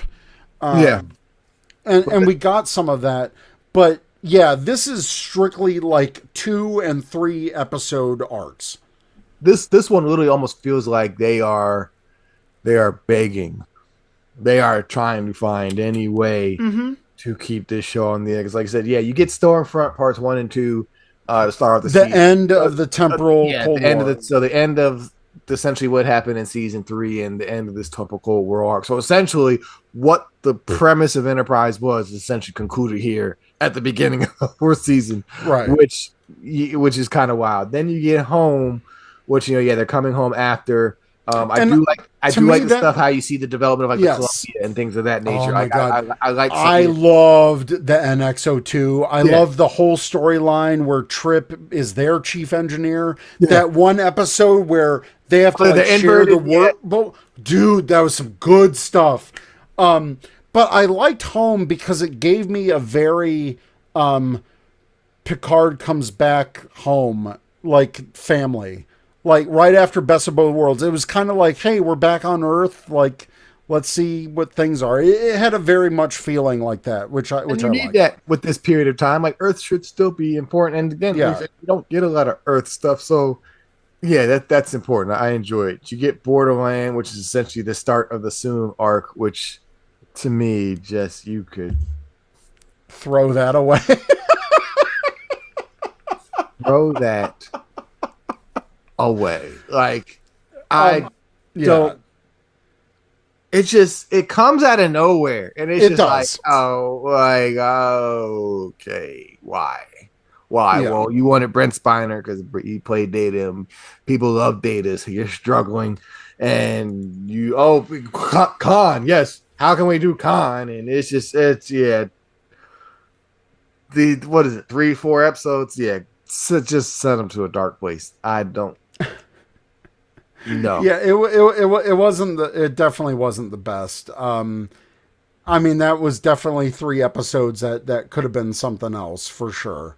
And then we get the Vulcan arc, which I really like because I liked how they were tying up that Vulcan storyline and kind of giving the Vulcans back their religion and setting them up for what they become. Yeah. Right. And I loved how they did the Katra with Archer. I love Archer carrying Surak. Surak. Yeah. Yeah. and I love that because now this whole time, Archer has been so skeptical of Vulcans and resentful of them because of how they held his father back. And, his father died before he could see his own engine take off. And that was such a big chip on the shoulder for Archer. So I'm glad one of Archer's arcs throughout the season was learning to trust the Vulcans more. But this kind of tied that up nicely. And he really got to have a new appreciation for their culture. And I think this is one of my favorite arcs of that season. It's a good arc. It's a good arc. And then which I think leads nicely into, another thing with the Andorians and the Tellarites, which I think this is okay. The Vulcan arc was my second favorite arc. This is my favorite arc. Is there any question? I mean, yeah. But I mean, I think it's a good one. Is a good arc because while the Vulcan arc is nice because it deepens our knowledge of the Vulcans, we don't necessarily need that. This was again nice because it's deepening and adding more canon to one areas we haven't delved into before. But then two, also, you really get the sense that they're building towards something here. This is. Oh, I was full on like, oh my god, you're like Romulan War. These things are starting to come together in some of the bigger picture, and it's like, oh, okay, this is a good direction here. Like this it's a shame because at this point it's like, okay, yeah, but we also knew by this time that the show was ending. Yeah, unfortunately, which unfortunately which is very similar to another show, but that'll come a little later. It's kind of like really. You found the lane and you're gonna take it away from us. Like it's very much so like damn. Because I really enjoy. Even though I complain about how season 4 is a bunch of mini arcs, they are some strong mini arcs. Because you get Orions and it's the Anar. I know you love Anar with the love it. It's giving you all that you really want, deepening the franchise and lore that we know so much while also still finding a way to move it forward. We get once again out of nowhere the mirror arc. See, I wish no we got that Affliction Divergence Bound where it deals and that was unfortunately another thread because it was like the after effects of the Augment arc and now we're getting the repercussions of that. But again, I feel like that's 6 episodes that they could have focused something else on, for sure. Well, I'm out with the bathwater. But in A Mirror Darkly, that's tying up the Defiant from original series. I like that tie-in. I loved it.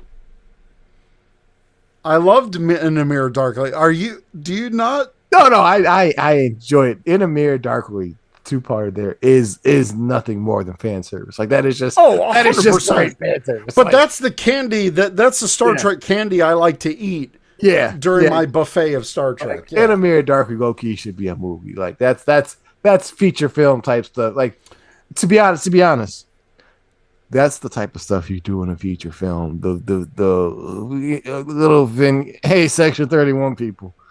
You want to have some fun. Which, by the way, as of this recording, I still have not watched that yet.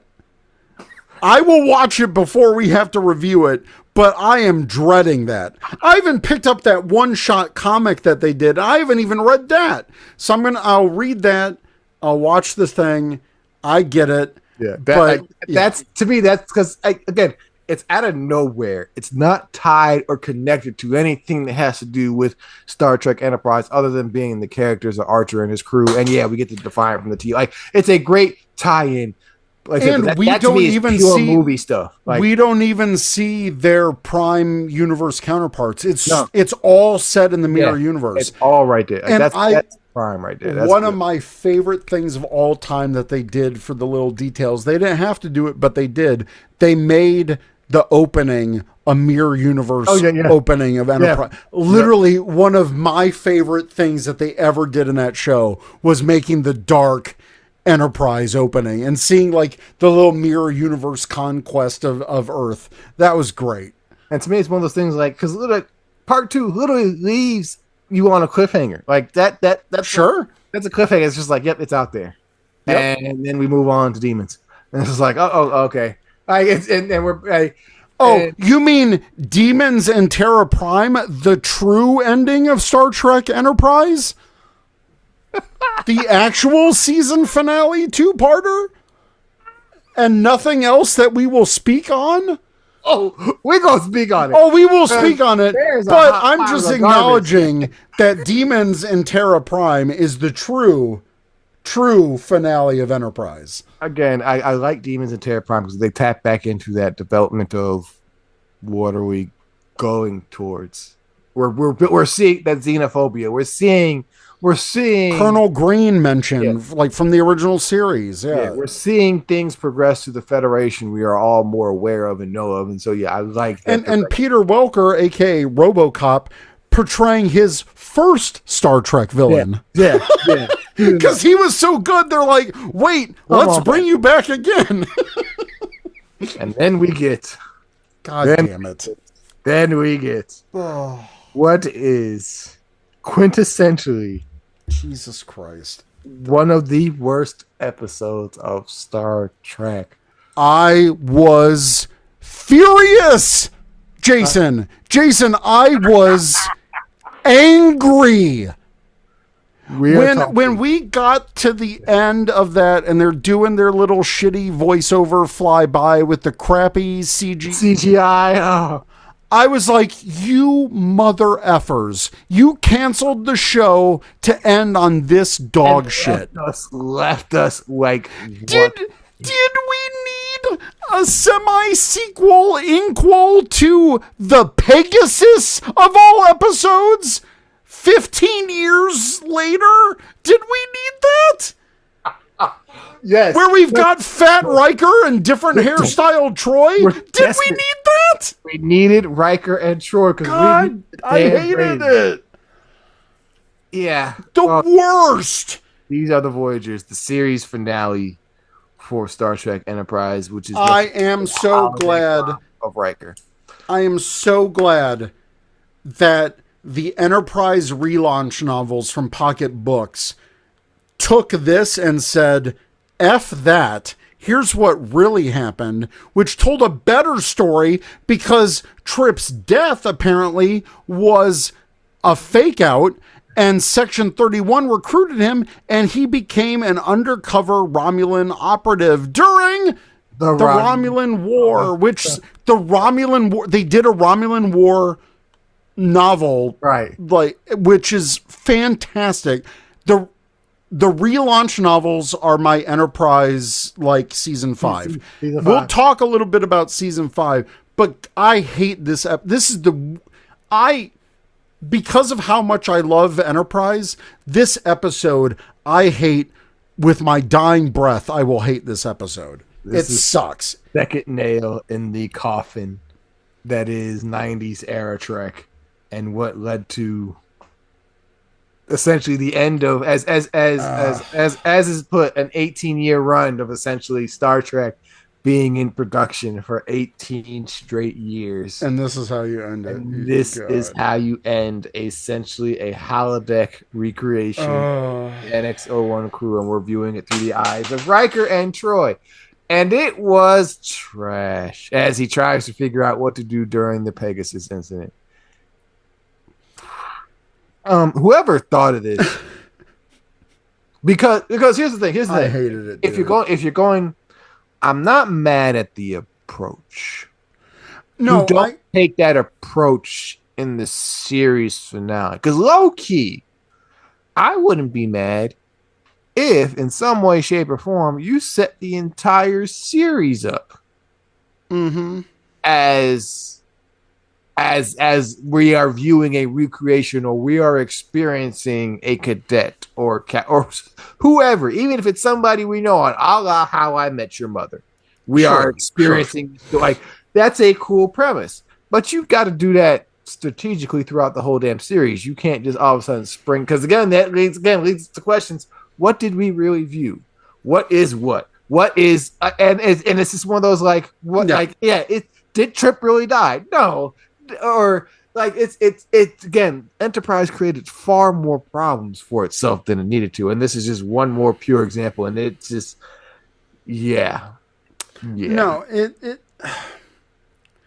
I in one sense I get what they were trying to do, because they knew this was the end of current televised Star Trek. And so that's why you had that ending, with the Yeah. three Enterprises. I get that.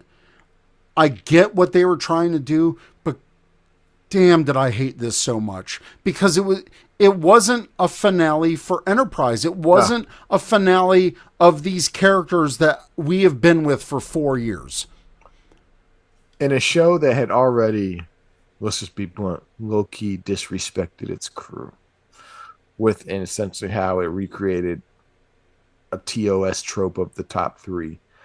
You then take that disrespect a step further by not even making it about the crew. You bring back characters from 2 series ago to it's a nasty taste. And low-key, I only think we just got over that taste. Right. With what they did. Maybe by the time, maybe season 3 of Picard. I would almost say that taste lasted in the fandom's mouth, and to some extent probably still does for some. But for the majority, I would say, yeah, Picard season 3, I think, finally earned back some good grace. Sure. But yeah, this was a rough hit for a while. This is rough. And so here's what I was mentioning about the relaunch novels, because this is a much better premise. So what happened is, and I'm reading this from Memory Alpha, the Enterprise novel Last Full Measure reveals that Trip Tucker did not actually die in this episode. The authors used the fact that only appearances of the Enterprise characters in the episode were in a historical hologram to claim that the program Riker views is a fabrication. The true events of what really took place and what happened to Tucker are revealed in the Enterprise novel The Good That Men Do. The book has an aged Nog revealing to Jake Sisko that because of the collapse of Section 31 in the early 25th century, information about the true events of the founding of the Coalition has only now been revealed, and it shows that these are generally known. What has been generally known is actually a cover-up of the true events. Several events of these the voyages are depicted as happening only months after Terra Prime. The two friends note that the laundry list of inconsistencies in the Holo program, many of which were pointed out by Enterprise fans immediately after viewing. Among the obvious one are ships, blah blah blah. But so they basically say that what Riker is viewing is a Section 31 cover-up to reveal, because Trip does become... We don't want you to know the real story. Exactly. That's a fucking fire. Dude, those novels were like my Enterprise... Like when those novels came out, and this was like a couple years after Enterprise, because they were doing the Enterprise... Because they do that for all the... They did that for all the series. Their own thing. Yeah, because the Voyager relaunch novels were a thing. But those novels were my Enterprise canon, because we never got season 5.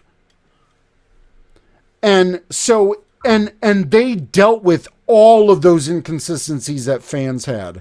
And they worked a very compelling story about basically Trip going undercover and being surgically modified. And so I'm so just off, because we literally saw it happen, low-key, with another series that we'll talk about down the road. But just that, yeah.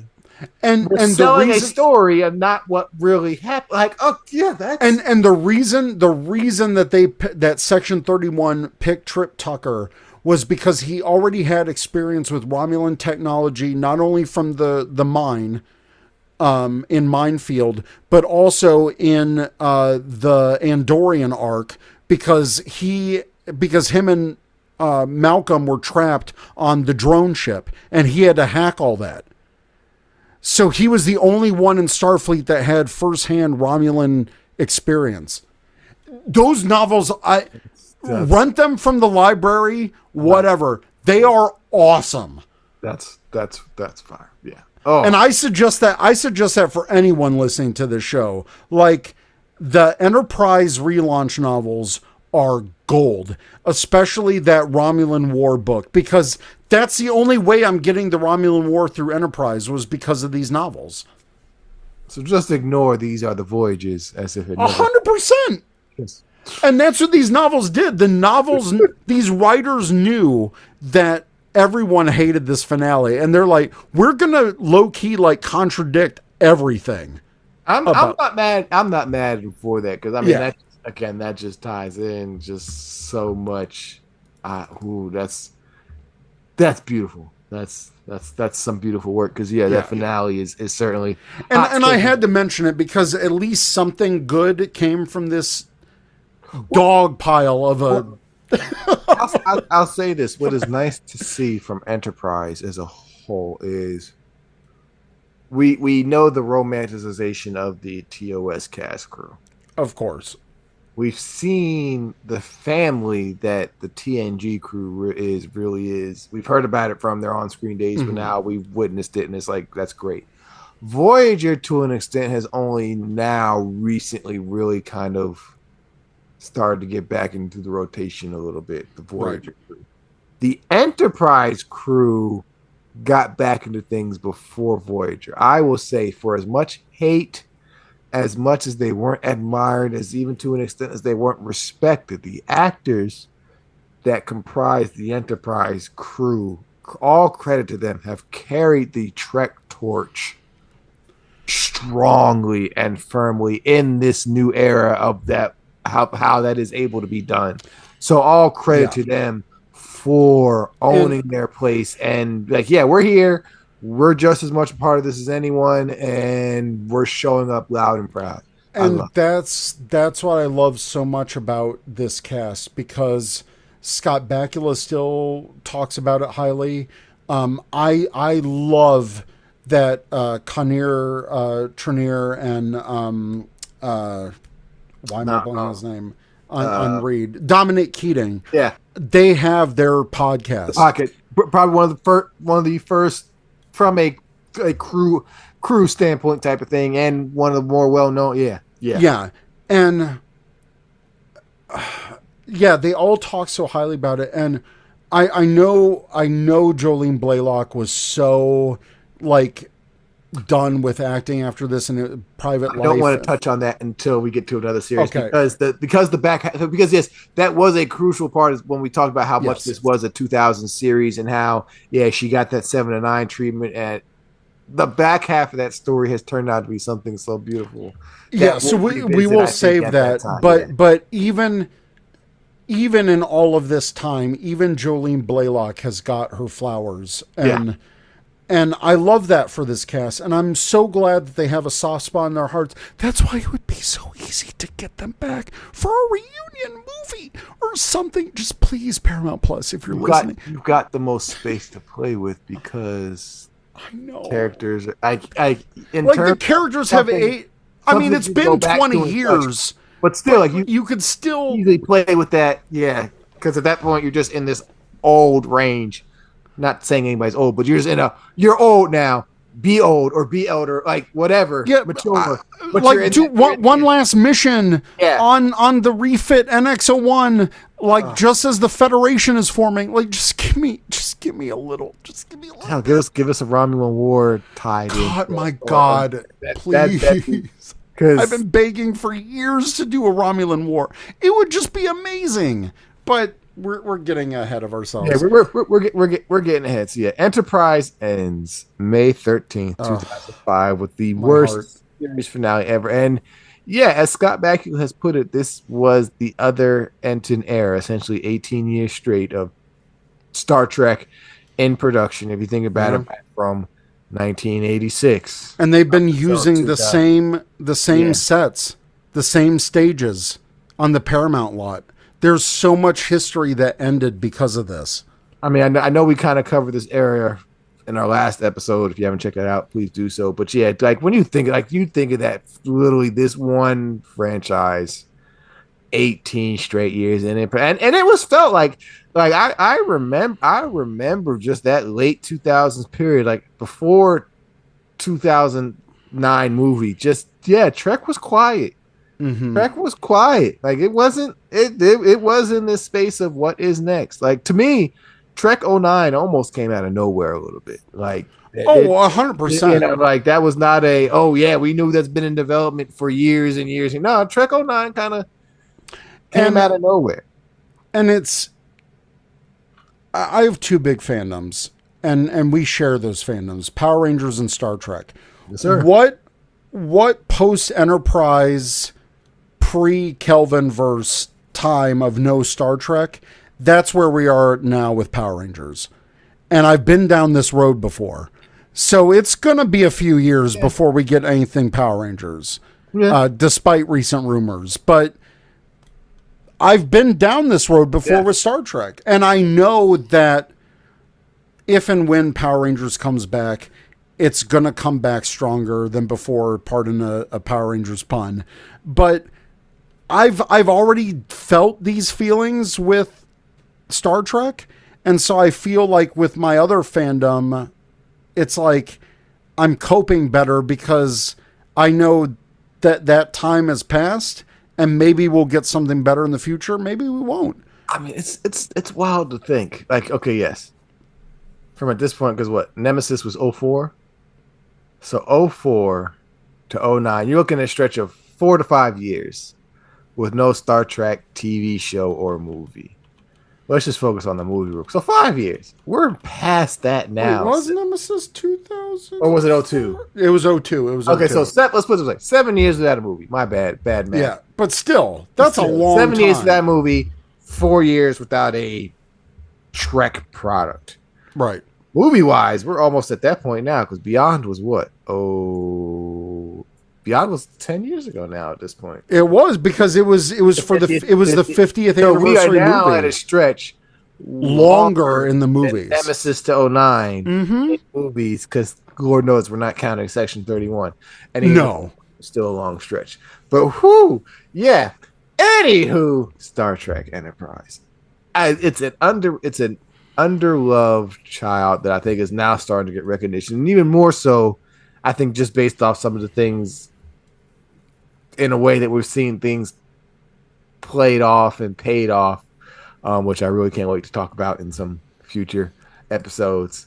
Because yeah, All right, quickly on the proposed 5th season, which pisses me off. Go for it. Supposedly, they had already devised plans for future seasons. This all came from Manny Koto, what we know. Manny knew what he was doing. We know that. We know that.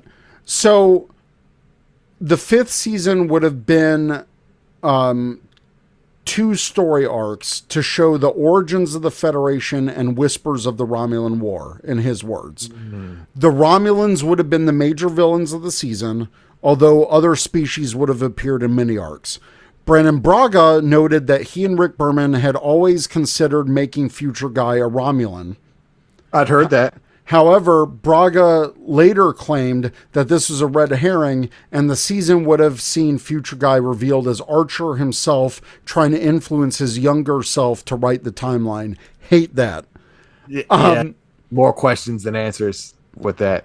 Kodo hoped that season 5 would see more stories offering social commentary compared to season 4. Love that. And had the series been given a 5th season, the recurring character Shran would have joined the Enterprise on the bridge, which is a stab to my heart. But here are some of the potential stories. There would have been the Cloud City of Stratos from the original series. That would have been a 2-parter. That would show the split up of the society that was depicted in TOS as the Cloud Miners. There would have been a Kinsey story, which would have been a prequel to the slaver weapon in the animated series. Okay. They had even designed a 22nd century version of a Kinsey warship. And that's on Memory Alpha. There would have been plans to show the construction of the first star base. Nice. Okay, I'm with that. There would have been a follow-up to the Mirror Universe story. Okay, you needed that because you left that hanging. Okay. And it says here that Brandon Braga revealed on his Twitter account that before cancellation, there had been some talk about setting the entire fifth season in the Mirror Universe, which would have been No, absolutely no. crazy. Yeah, that. My only concern with hearing some of those plans is what another war would have done with the show. 'Cause I Yeah, don't know what you would have done to differentiate that. Because essentially, you low key already did a war with this right. with the Xindi arc. I don't know how you would necessarily differentiate it between those two. But yeah, there's some salivating things to get into with what would have been an end of season 5. There would have been a Borg Queen origin Nope, story as a nope, nope. follow up to. Stop right there. Nope, nope, nope. Get nope. Oh, so here's the question. Here's the question then. What would you rather see more? Deep Space Nine season 8 or Enterprise season 5? Oh, why do you do that? Enterprise season 5. I'm not mad at you for that because Enterprise season 5 I think holds more things that you really want to see. Like Deep Space Nine. But here's the thing: D Answer Space Nine season 8. I feel we're getting in the current IDW with the comment. I'm not mad at it. Okay. because that's dealing with the. Yeah. And man, I know this is off tangent, but when I'm reading those comics, I can hear Avery Brooks, I can hear Michael Dorn, I can hear these characters' voices because they are ingrained in me, and I love that for me. Anyways, there would have been a T'Pol's father story that would have revealed that he was in fact a Romulan agent posing as a Vulcan, making T'Pol half Vulcan, half Romulan. Sure, why not? Which is why Sure, it why not? explains her emotional state. Okay. Yeah, There would have been an episode that was on the drawing board to feature Flint under a previous alias in contact with the crew of the Enterprise. But it would have been there's a confirmation that of Flint's alias of Abramson, a famous Earth scientist, and possible connections to Flint, either knowing both Henry Archer or Zephram Cochrane. So that there's a twist there. There would have been a visit to Denobula. Manny Kodo wanted to go to Denobula, serve some flocks. And then Manny Kodo had hoped to start accepting fan scripts again and also have arcs noted by noted science fiction writers David Brin, Gregory Benford, and Greg Bear. I think here's the thing. Kodo clearly represents, and what we all saw Yes. and brought him bring in is that new blood that Trek needed for the time. Right. That unfortunately at this point, yeah, It came too late. they had run their course. You had your hand on it enough, and Kodo just came too late. Unfortunate as it is, yeah, I'd love to see how things would have progressed with his hand on things for a couple years, even if just to be like, "Yep, here we go," and then time has come because they had run their course, and that's some exciting stuff, and and it would have featured the NX-01 refit because it would have been explained that it would have made sense. Between season 4 and 5, Enterprises was refitted in space dock, and according to the Ships of the Line calendar, the NX class after refit was returned to service after only 180 days in space dock, resuming its historic mission to boldly go where no man has gone before. I mean, that refit's an easy one because you're only really adding the underdrive, which is basically engineering and powering stuff. So that's a quick job. And it would have been the Warp 7 engine as well. Kodo. Come back. That's a story for another day. It's from 60,000 light years. Thank you for joining us. We got to do some rankings though before we get We do. First things first, we got the crew. Are you adding anybody from the Enterprise crew to your dream crew? Currently, you have Picard as your captain, Riker as your first officer, Spock science, engineers O'Brien, the Doctor as your CMO, Paris as your helmsman, Data as your ops, security is Odo, comms is Uhura, and utility rando guy is 7 of 9. I have Cisco, Worf, Spock, Scotty, the Doctor, Dax, Data, Odo, Uhura, and Garrick. I'm not adding nobody. I'm not adding nobody. Unfortunately, as much as I love the crew of the NX-01, I am also adding no one. Okay, we good there. Series ranking. Clear both right now. You have it DS9, TNG, Voyager, TOS. I have it DS9, TNG, TOS, Voyager. Where are you ranking Enterprise? This is what I have to go with. I am ranking it below Voyager, but above TOS. Okay. So, Okay. how I'm about dropping you? it at dead last. Yeah. Dead last, I Dead had last. a feeling. Um, and unfortunately, especially as we continue to go forward, Sure. I don't. We'll see, but I don't want that back end to necessarily feel disrespected because I don't necessarily know how this is going to work out. No, no, no. Enterprise being last, if it was to stay there, isn't like a oh my god, this is No, terrible. no, no, no. Bad. When Just we rank yeah. this stuff, to me, we both love Star Trek with Yeah. all of our hearts. Yeah. Like ranking the series is painful to me because there is sometimes a sliver difference. You know what I mean? Yeah. Because I could go through a mood and suddenly I'm on a TOS kick. You know what I mean? Benching this thing. Yeah, You're benching that. yeah. And let's be honest. Let's talk about it.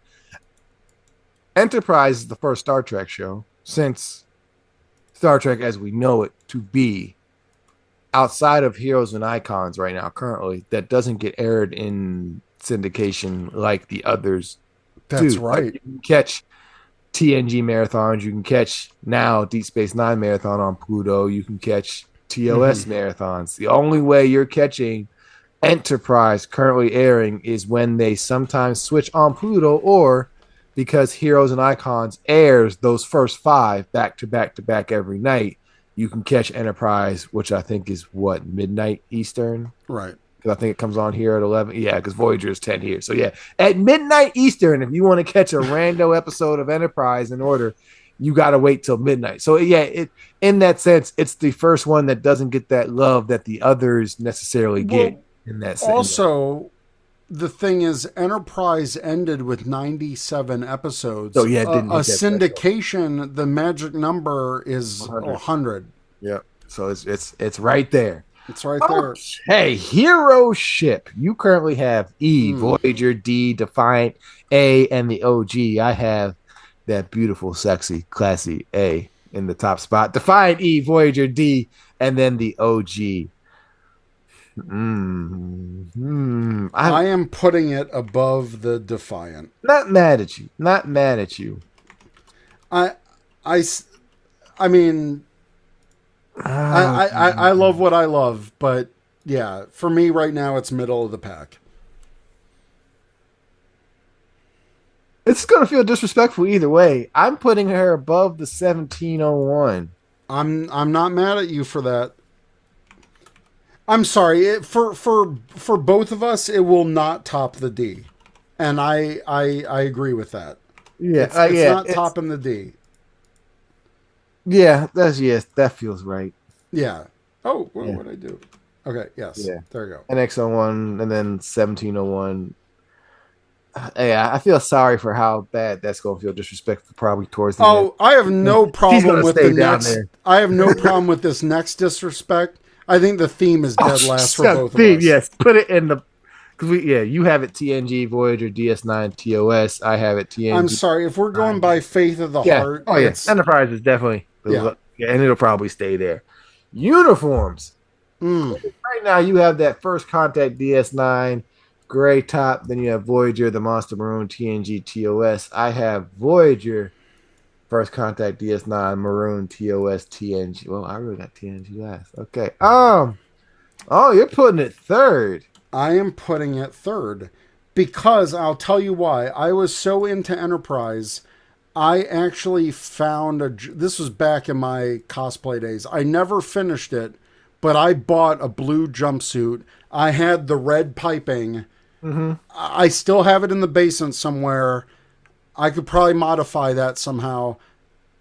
It's the closest I came to making my own suit. That's how much I love this one. but I still love that solid color of the Voyager. And I'm sorry, First Contact is still number one for me for now. For now. We'll get into that for now. Yeah. How about you? She's last. I, And honestly, it's not a bad uniform. no, it's not. It's the what I really love is the color of Trek. And yeah, like I said, it's not a bad uniform, but it's very monotone in the way that the First Contact DS9 ones are a little bit. Um, How do we not? How do we miss Janeway for the I captains? I don't know. So let's see. Let's rank the captains. Picard, Cisco, Kirk right now for you. I got Cisco, Kirk, Picard. So we gotta throw in Janeway and Archer. All right, I'm I'm putting Janeway above Kirk, Oh, that's interesting. Okay. and I'm putting Archer last. And it's no disrespect. It's no disrespect to Archer, It's but Janeway that's Archer. just how it is. Yeah, Janeway Archer will round out my top five in terms of captains. Okay, so in that order. Yeah. Okay, that's fine. Enterprises. Oh, just on Enterprise. Just God, the Enterprise. dang it. And we can throw it. Now we have two to throw in. We didn't rank the B. So we got three to rank. We got to throw in three that we have now seen on screen. Oh, that's We right. currently have, you have the EDACOG. I have AECDO1. So we have to throw in the NX, the B, and the J. Oh, I'm gonna put the B last, Interesting. and I'm actually going to put. I'm gonna put the NX-01 above the 1701, Okay. but below. No, I'm putting it above the C too. Oh, okay. So I really do love the NX-01. Not mad at you. I'm not mad at you. I think the C looks too much like a downgraded D, that's an evolution thing. What about you? Where are you putting the J? Oh God, the J. God, oh, dead last. Okay. Absolutely dead last. I'm going to throw. Are we going to throw the NX that high? Maybe. What are you thinking? Okay, so it's definitely BJ like you have at the end. Okay, yeah. They bring it up the rear. 1701 will definitely be above the B. It'll be lower than the NX. So are you putting it right after the D? Are you really? Are you? No, I am not. I am going to put the NX01 at above the C. I want AENXCDOG. Yeah, that's where I'm going. Wow. NX is Okay, third I of love Enterprise. that for you. In terms of Enterprise, it's she is a beautiful ship. I'm not. She is. She's a beautiful ship. Like it's basic, it's simple, but she's still sleek. Okay. Like, Yeah. I like this. I like this. That right now. Bridge. You have D Voyager AE 1701. We did see the B in yesterday's Enterprise. We're gonna stick with the main ones. We ain't gonna, Okay. uh Oh right, the ships. Yeah. Yeah. We didn't put the Defiant Bridge on here. put the Defiant Bridge on here. Okay, so we got two to add. Okay. I mean DA. Okay, that's actually pretty easy. I'm going DA Defiant NX01 oh. 1701 Voyager. Yeah. Defiant And then the NX. NX. Okay. They're two very similar bridges. Sure. But the Defiant bridge is definitely that more relaxed, more refined version. Yeah. 100%. I'm gonna go.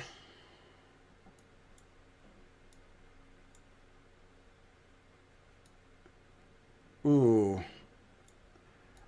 I'm gonna go D Voyager NX-01, Okay. And then I'm going to put the Defiant above the E but below A. Okay, I'm not mad at you. I won't call that disrespectful. That tough little ship. It is a tough little ship, and Okay. it even beat out the Enterprise E. So there you go. I'm not mad at those. All right. Okay. I'm not mad at those. Yeah, that works. I think we fulfilled our duties for We that. have fulfilled our duties. Of course, please let us know. You let us know how you got these things ranked. If you ranking something we're not, hell, let us know. We're curious of what you find joy Yeah. and love in Star Trek. That is all that we are here for. It's not to hate on what you like or don't like, whatever it may be. If you find joy in it, find joy in it. Thank you for any time you spent with us. This is from 60,000 Light Years, a Star Trek podcast. We're about to get out of here. Please like, share, subscribe. Final words, sir, on Enterprise, aka Star Trek Enterprise.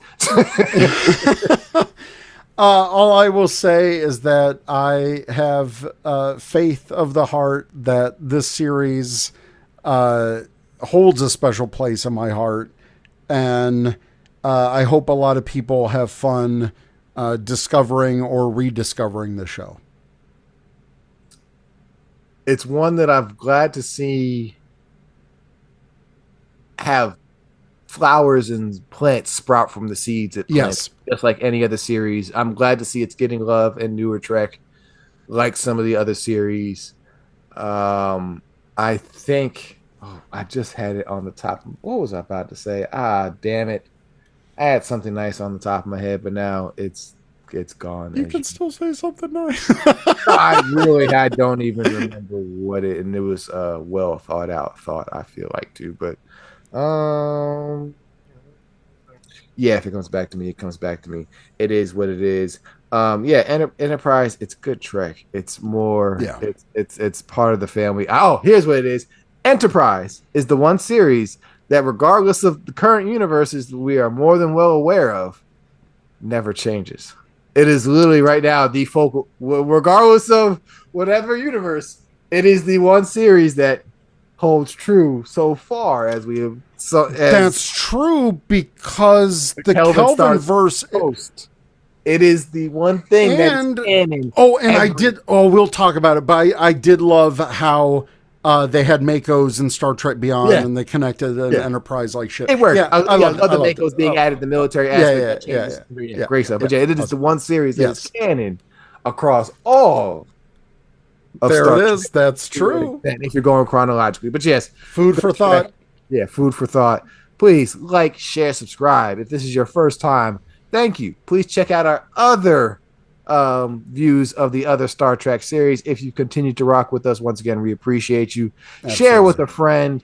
If you happen to know Gene Roddenberry, help put it in his hands too. 60 years is coming up. We want to be included. I see you, Shran. Yeah, definitely. Andorians are a standout part of Enterprise. But until next time, as this world continues to be a dumpster fire, world of Star Trek, sir, stay safe out there. You too. And, looking forward to we're going to the Kelvinverse. We're going to take a step to the Kelvinverse and Star Trek. Oh God, that means I have to rewatch Into Darkness. God, I hate that movie. Hey, bye everyone. Live long and prosper, folks. Until next time. See ya.